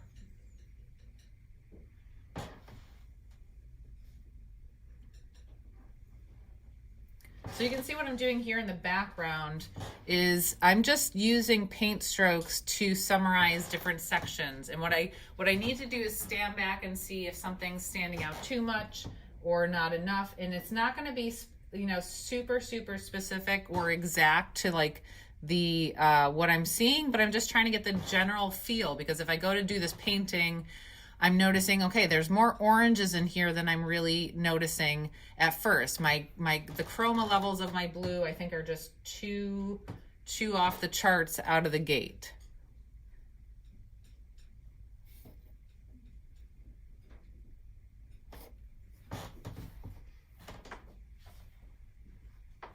Okay, let's go a little bit more into the skin, because that's more challenging. So again, I'm thinking conceptually in that I know the down plane of the keystone on the forehead tends to drop in value because it's a plane change. So I'm going to be looking for this value to be darker than the value above it. I need to extend that value above it down just a little bit further.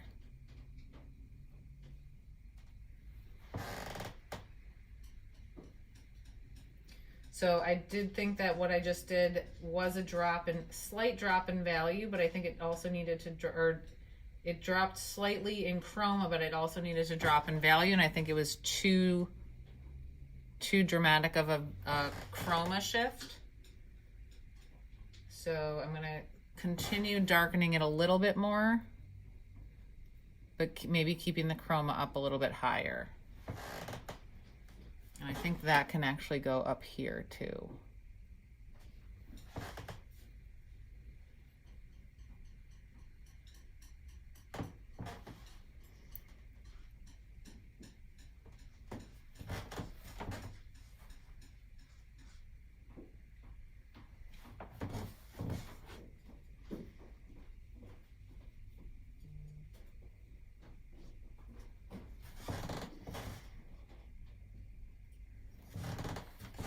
So summarizing that eye socket over here is a little challenging. I'm going to ignore the eye at first. So I'm going to use this color, seems similar to some of these colors. So that's where I'm going to start with my assumption for it. I'm going to maybe start a little higher chroma because it is an eye socket.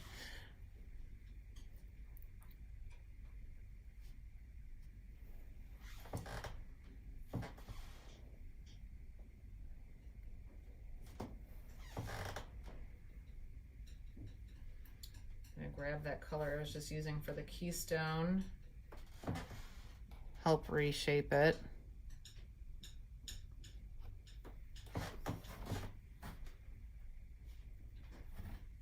So right now this is making me feel like some of my forehead information maybe is a little too bright.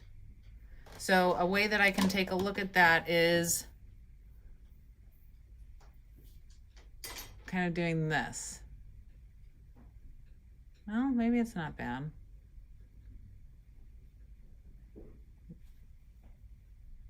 So this little mask maybe can get a little bit darker. I think that mask can get darker, and I do think that that turning plane does need to get darker too. So I have this kind of generic darker orange gray that I made from before when we were doing our little demo within a demo. So I'm gonna try using that to do a little darkening.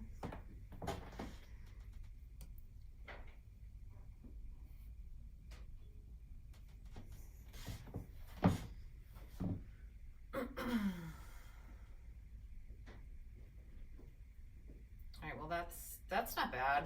I like that better next to the hair, but I do still think that that facet can get darker. So I'm going to try to mix in on the canvas.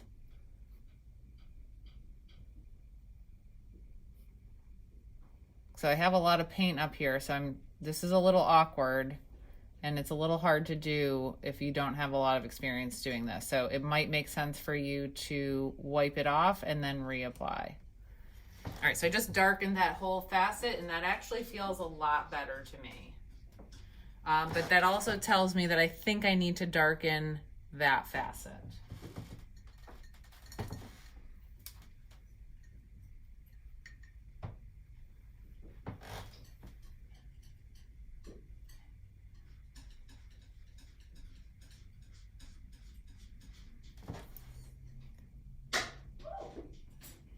Yeah, right over there? Oh, do you need another one? Okay.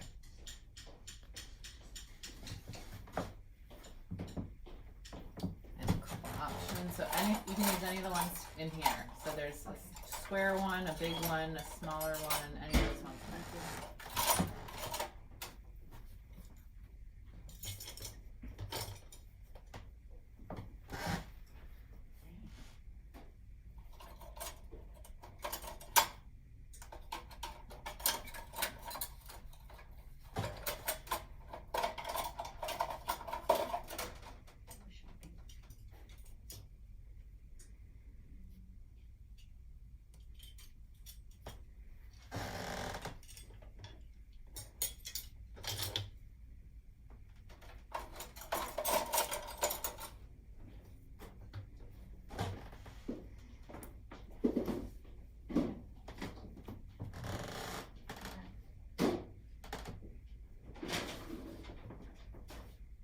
Oh my goodness, you broke that. You showed it who's boss. So I probably could stand to use a smaller brush for what I'm using, or what I'm trying to do right here.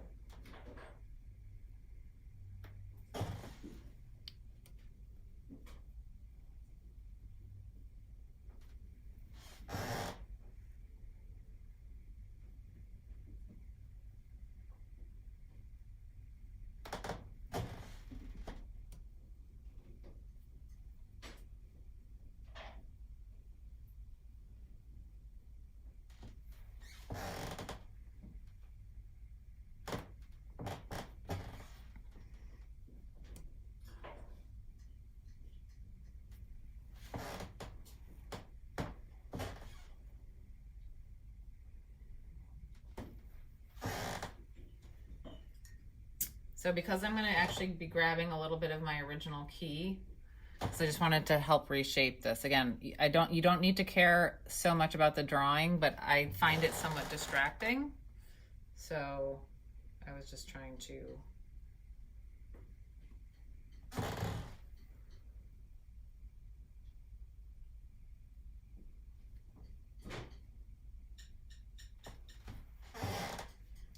back to that little dark patch right at the bottom.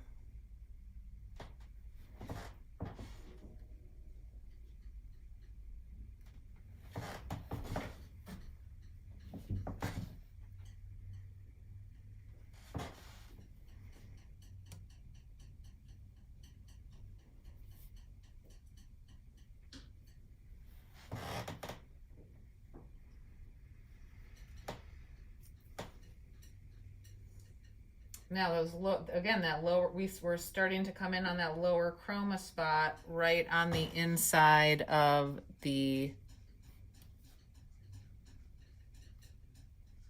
eye socket.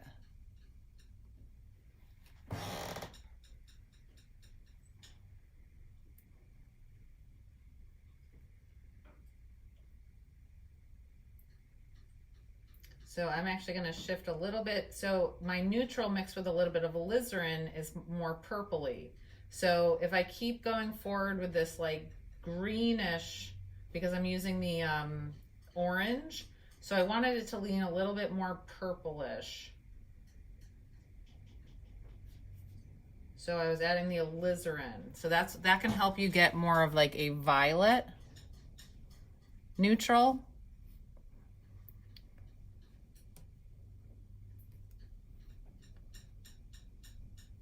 Again, I should be using a smaller brush perhaps.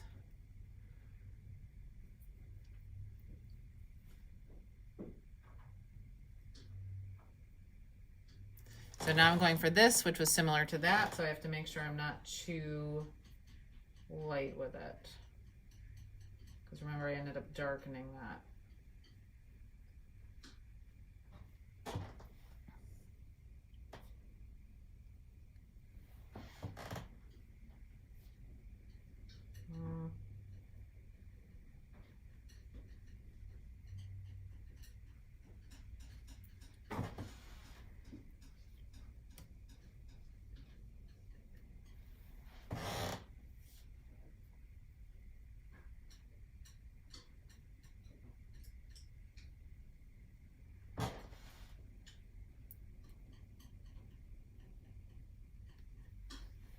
Ugh, too light. Went too light again. It's very easy to overcorrect.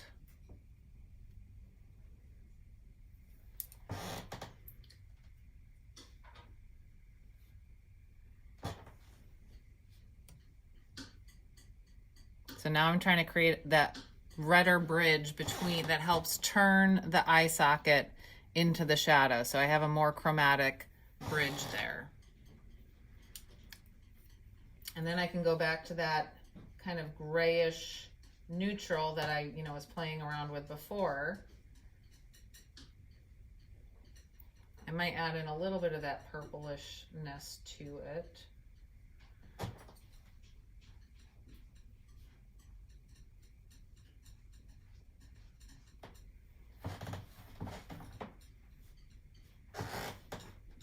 Even though it needs to go a little bit lighter.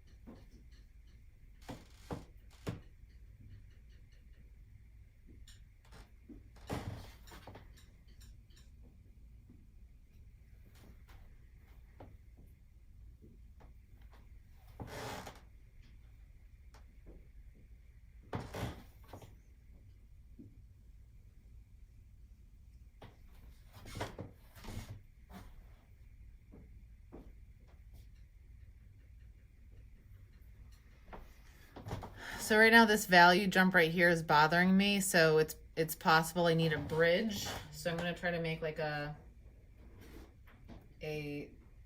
slightly pinky purpler bridge to see if maybe that will help. It needs to be a little bit lighter. So I'm just grabbing whatever's nearby and kind of in a similar color family and a little bit lighter.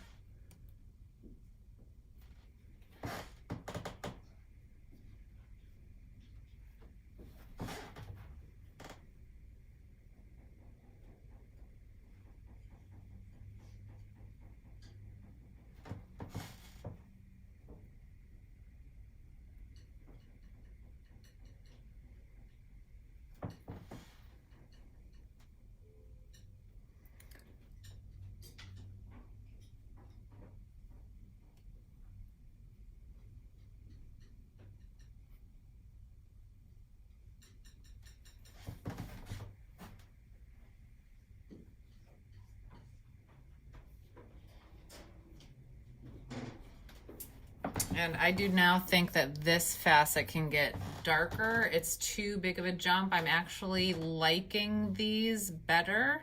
So now this is kind of standing out a little too much, and I think it's because I could transition over to the highlight a little bit. I need a jump that's a little bit darker.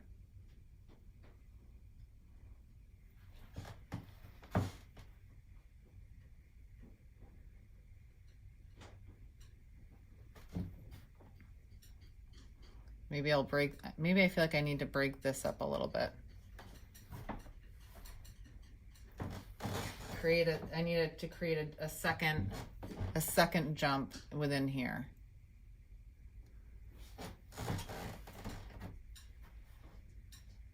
So that from a distance, that's feeling better to me.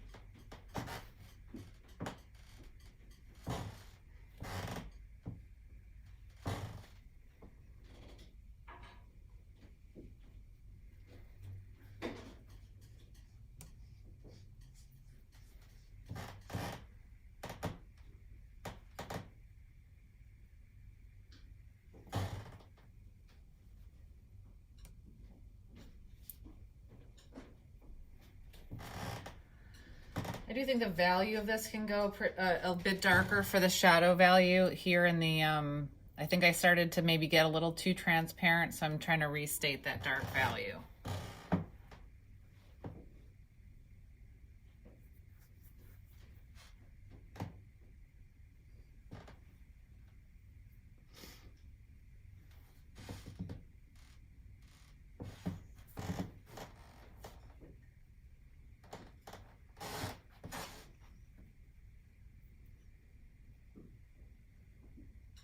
Sometimes it's nice to just switch gears and then continue on in another section. There's no rules as to what you should be doing at what time and all that type of stuff. You work on things until you feel like if you feel confident about the direction you're going in, one thing to do is just continue going down that path. And then eventually you're kind of loop around to where you began. Other times I feel, oh, okay, I like what's happening here. Now I'm going to start to go down this way to make sure I feel comfortable about that information. I prefer to be able to do a lot of this in the same day if I can. And so one thing I do, actually, if everybody here can also just listen in really quick. So what I also want to talk about as some of the more final instruction stuff is that I like to do this in a single day, if I can. If I can't, and I'm going to work on this on another day, when I come back to this study, I can't just start painting on it again, because some of my information might be sunken in. And that means that the value is going to look grayer and lighter than it actually is. So again, I'd like for everybody to make sure you watch the sinking in, oiling out video on my YouTube channel, because it'll give you a visual experience of what that looks like. So if you're going to come back and try to match to certain colors or start to like build relationships off of those old values, you need to make sure that they are fresh or oiled in, or so you can see what the paint looks like. I don't want you making decisions based on oil or sunken in paint, because it looks different. Okay, I can show you an example of what that looks like. Let's see.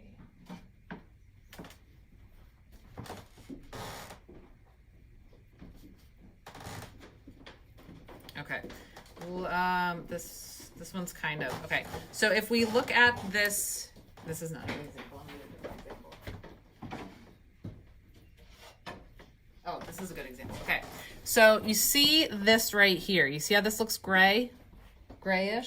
That is actually this value. So if I were doing a color study, can you guys online see that? So if I were doing a color study and I was matching to that, I would be matching to the wrong value. So if I put a paint next to this and it looks okay, then while I'm painting on it, it looks okay. But guess what happens when I varnish it or oil everything in? So let me show you what that'll look like. And that's just linseed oil? This is just linseed oil. Yeah. Wow. That's what that paint actually looks like. So let's say if you'd match to that and then you went to go oil things in or varnish it, it's going to look completely wrong. So if you go to do work on this another day, or you want to come back and just recheck things, oil everything in, and see if you need to like darken certain things or lighten certain things, you have to make sure you're looking at the true nature of the paint. Okay, but watch the video, because I don't want you just putting a bunch of oil on and then your paint's going to be slip-slopping around. You're going to oil it in, and then you're going to take the clean, dry side of the sponge and wipe off any excess oil that is on there. Okay, so make sure you watch that video. I do a little bit more of an obvious demonstration in it. But if you're going to come back to this, what I want you to do is make sure it's oiled in.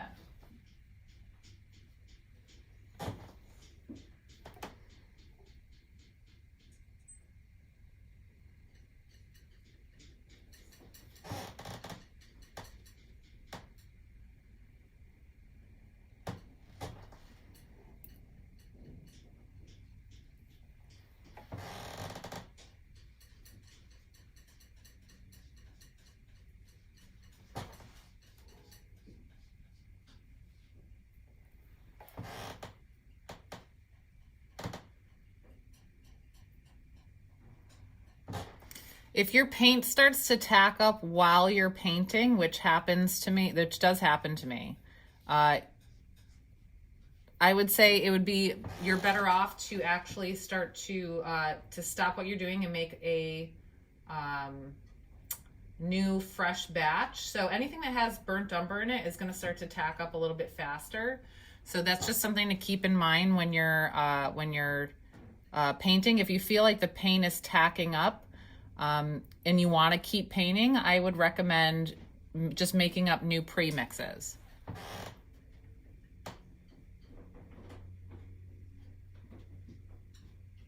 you also add a little stand oil at the beginning so it would stand longer? Right. That's exactly what I normally do. If I know I have a long painting day, I will use stand oil in some of my mixtures, or in my burnt umber specifically, because of that. Yeah. Yeah. Johnson. Yeah. It just once you put it down, it's like, all right, I'm just going to settle in here.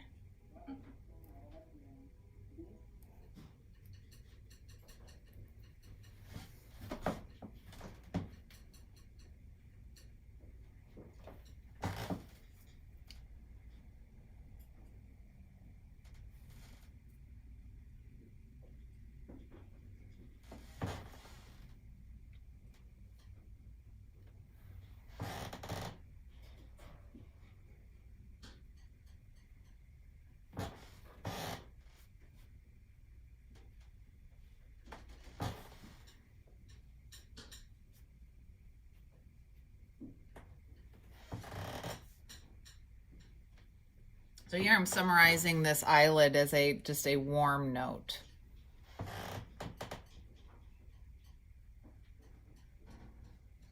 And now this is really increasing the feeling of coolness of this, even though those are just neutrals or low chroma oranges.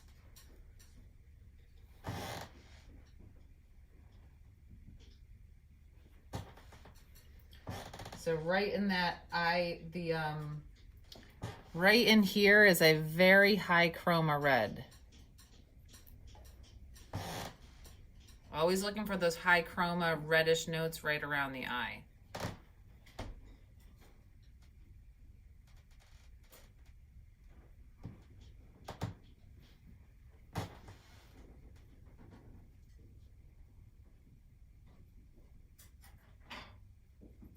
Got a weird piece in there.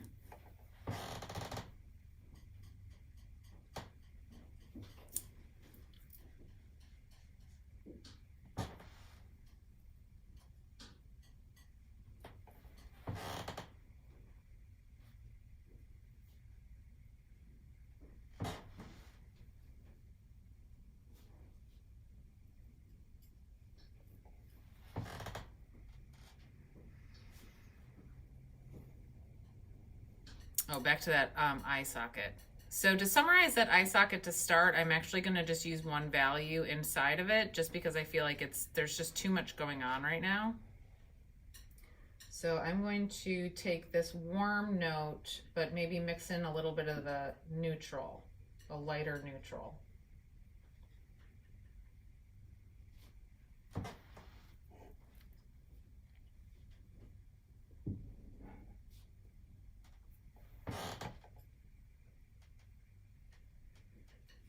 I think it could be a little bit more chromatically red, so I'm shifting towards that.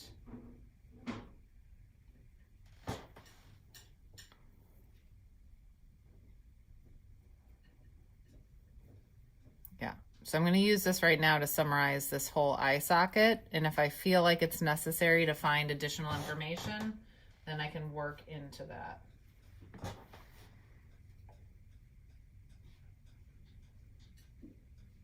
Actually, it was kind of the same value as the eyebrow.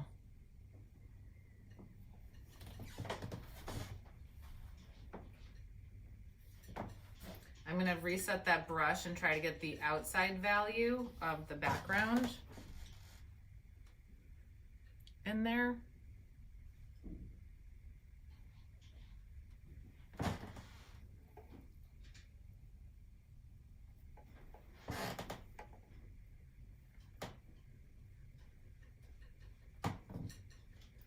I'm going for a little bit slightly darker value of the background. I think that's a little too light.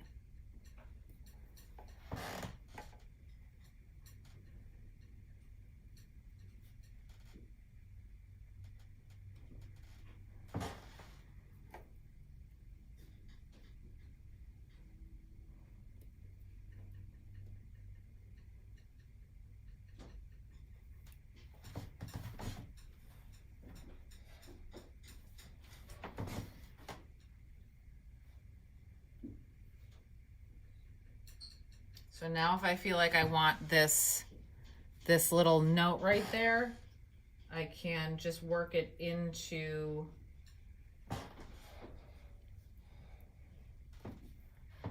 and incrementally try to find it. So that was a little too dark, so I'm going to go back in and try to get a little.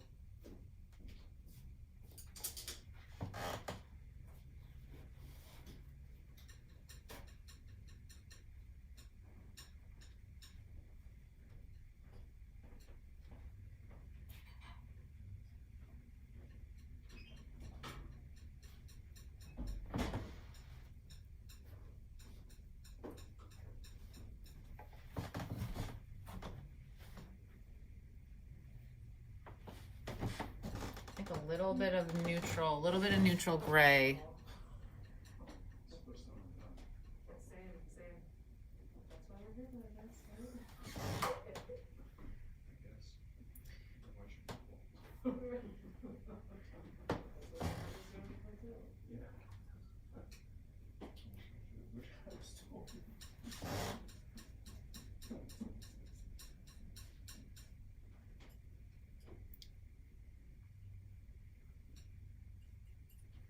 All right, and what I could do is see, okay, so she's got blue eyes, but they're not like, I don't want to go crazy blue.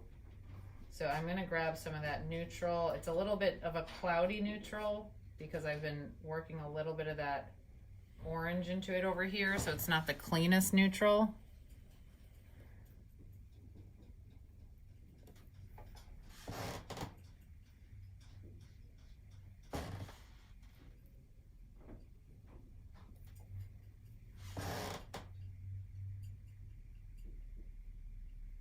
And then I got that little, so this is where I'm going to start breaking stuff down. I don't think you should do this at home. Don't do this. Don't do this in the safety of your own home. Just trying to get a few of those notes in there.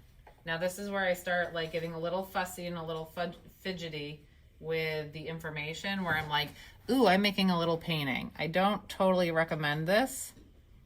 Doing this if you're not, you know, a little bit more experienced. I'd rather just have you keeping that one mass as the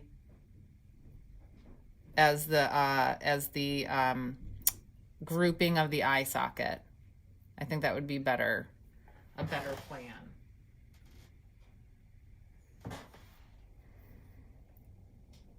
So I do think this can go a little bit darker.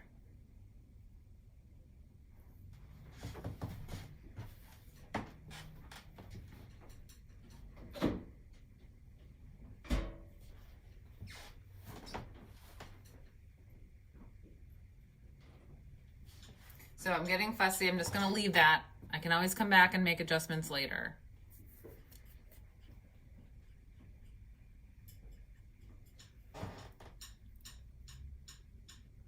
All right, leave it alone.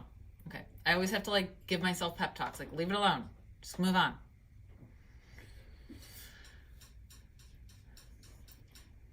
Right, now you can kind of see everything in a more cohesive context with each other. Now these skin tones don't feel so out of place. Good stuff.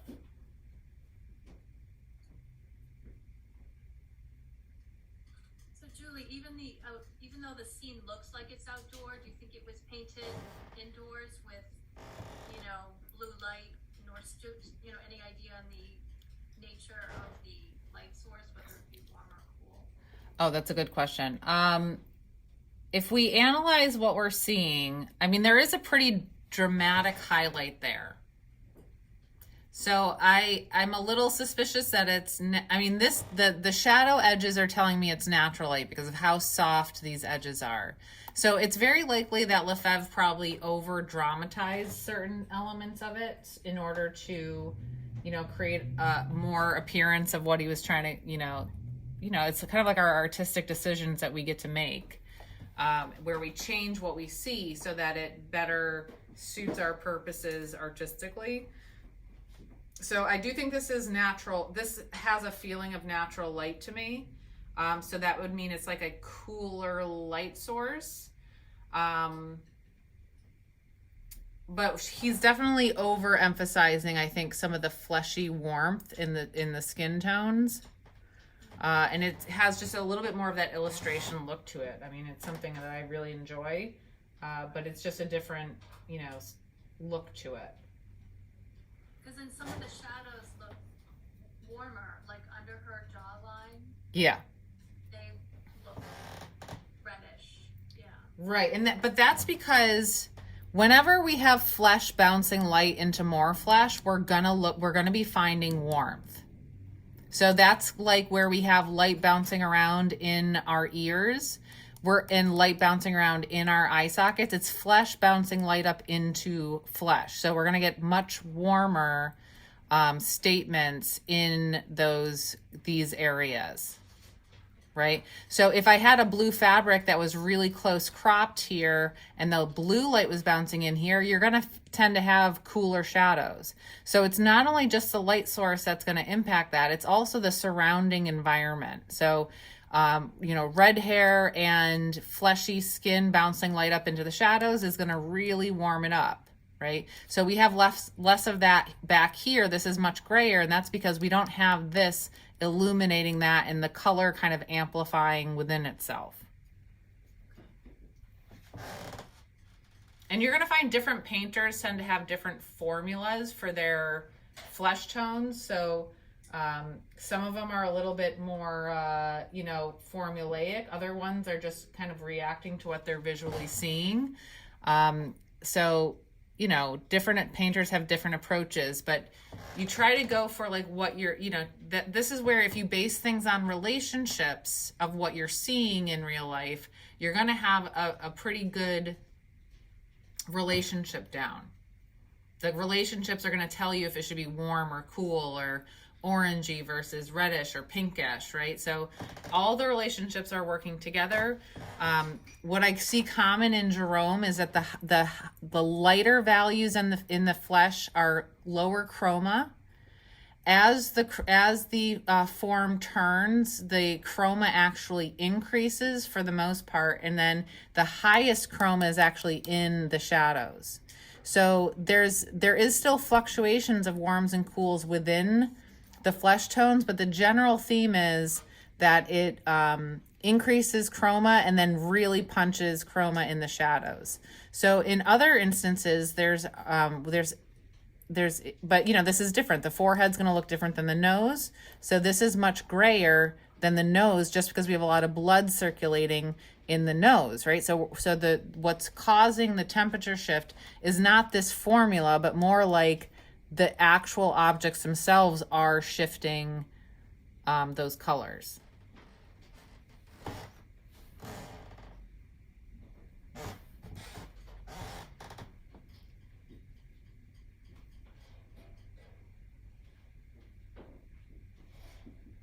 It's kind of like a white object and a black object in the same scene.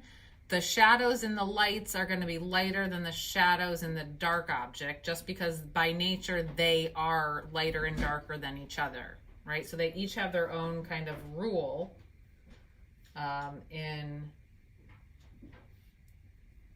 terms of light logic. So there's not always like one great answer for that. So the light source, yeah, if you have a blue light source, a lot of your the information in the lights is going to be blue. But if it's a red object, it's actually going to be probably purple, because we're then influenced by the red object being influenced by the blue light.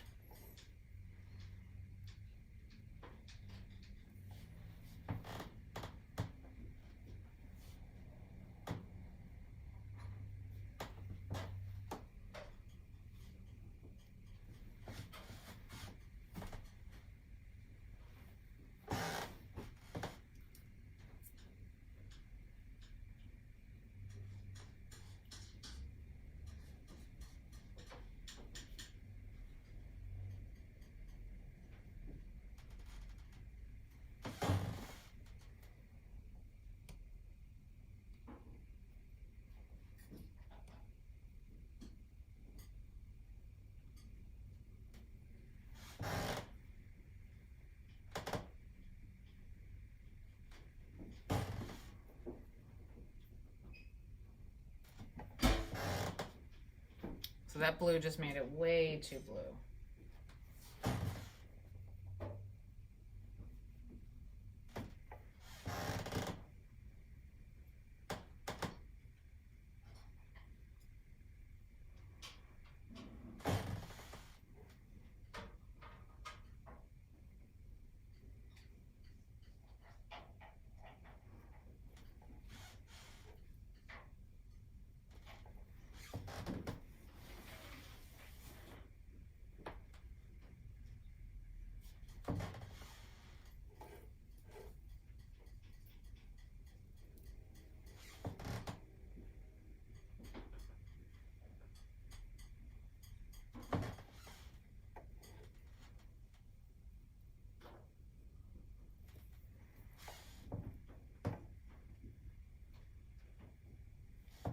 So I definitely went a little too low chroma in those brighter notes.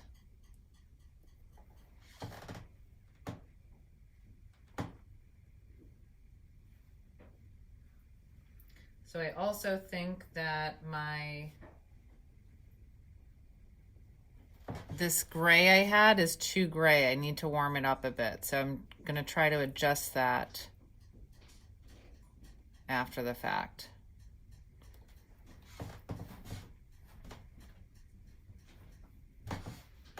So I want to adjust the value, or the chroma level, without adjusting the value.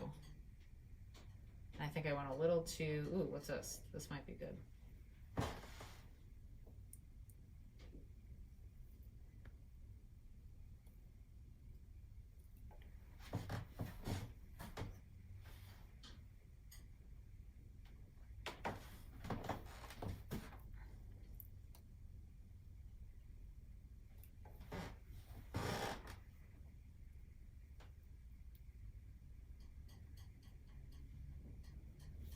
Okay, I want to start recording a few more of those useful shortcut colors, or else I'm going to forget, or I'm going to lose track of them. So this lighter low chroma blue I liked for the background. I also like this lower chroma pink, that I like.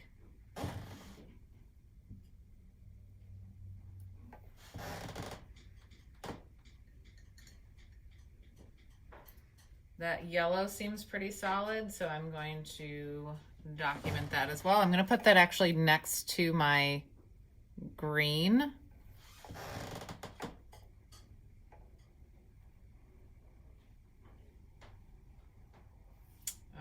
This one was, oh, I already documented that one.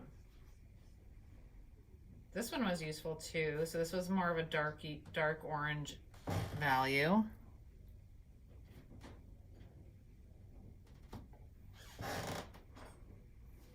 Those neutrals are really coming in handy. So I'm just going to give myself, I'm just going to mix up one of those neutrals and put those down.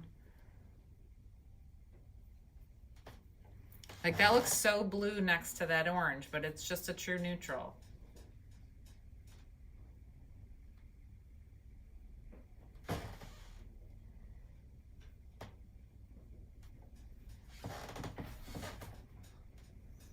Oh, and I like this. This one was good too.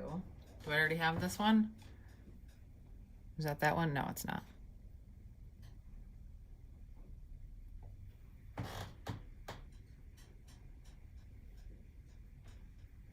And this one is coming handy as well. So just having something a little bit more chromatic.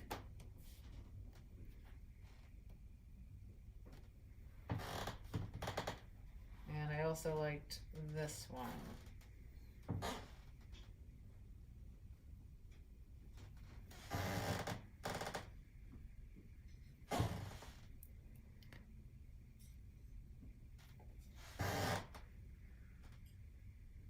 So they're not in any particular order. If I had planned this better, I probably would have kept the, that's totally gonna bug me. I don't like that little, I'm a little OCD like that. I'm just gonna like move this. That annoyed me. I'll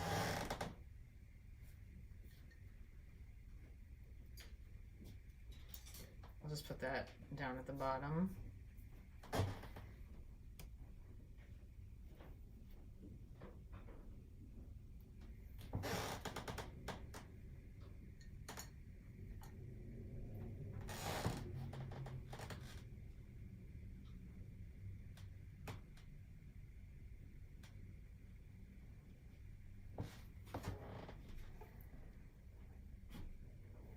So I also want to maybe figure out some of these purples down here. So I could, I can always do that later.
Wanting to see like a really slightly high chroma orange in this background.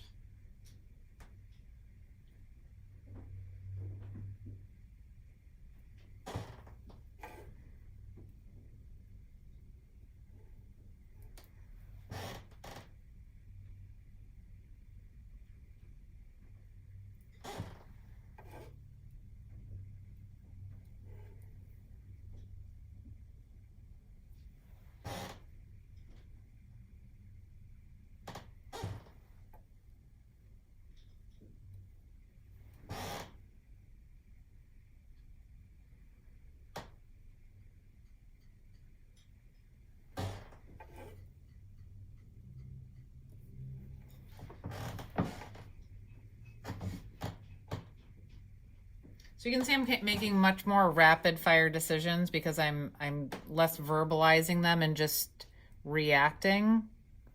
And that process does become more ingrained once you have more experience with color mixing and matching, because then you're not thinking as much.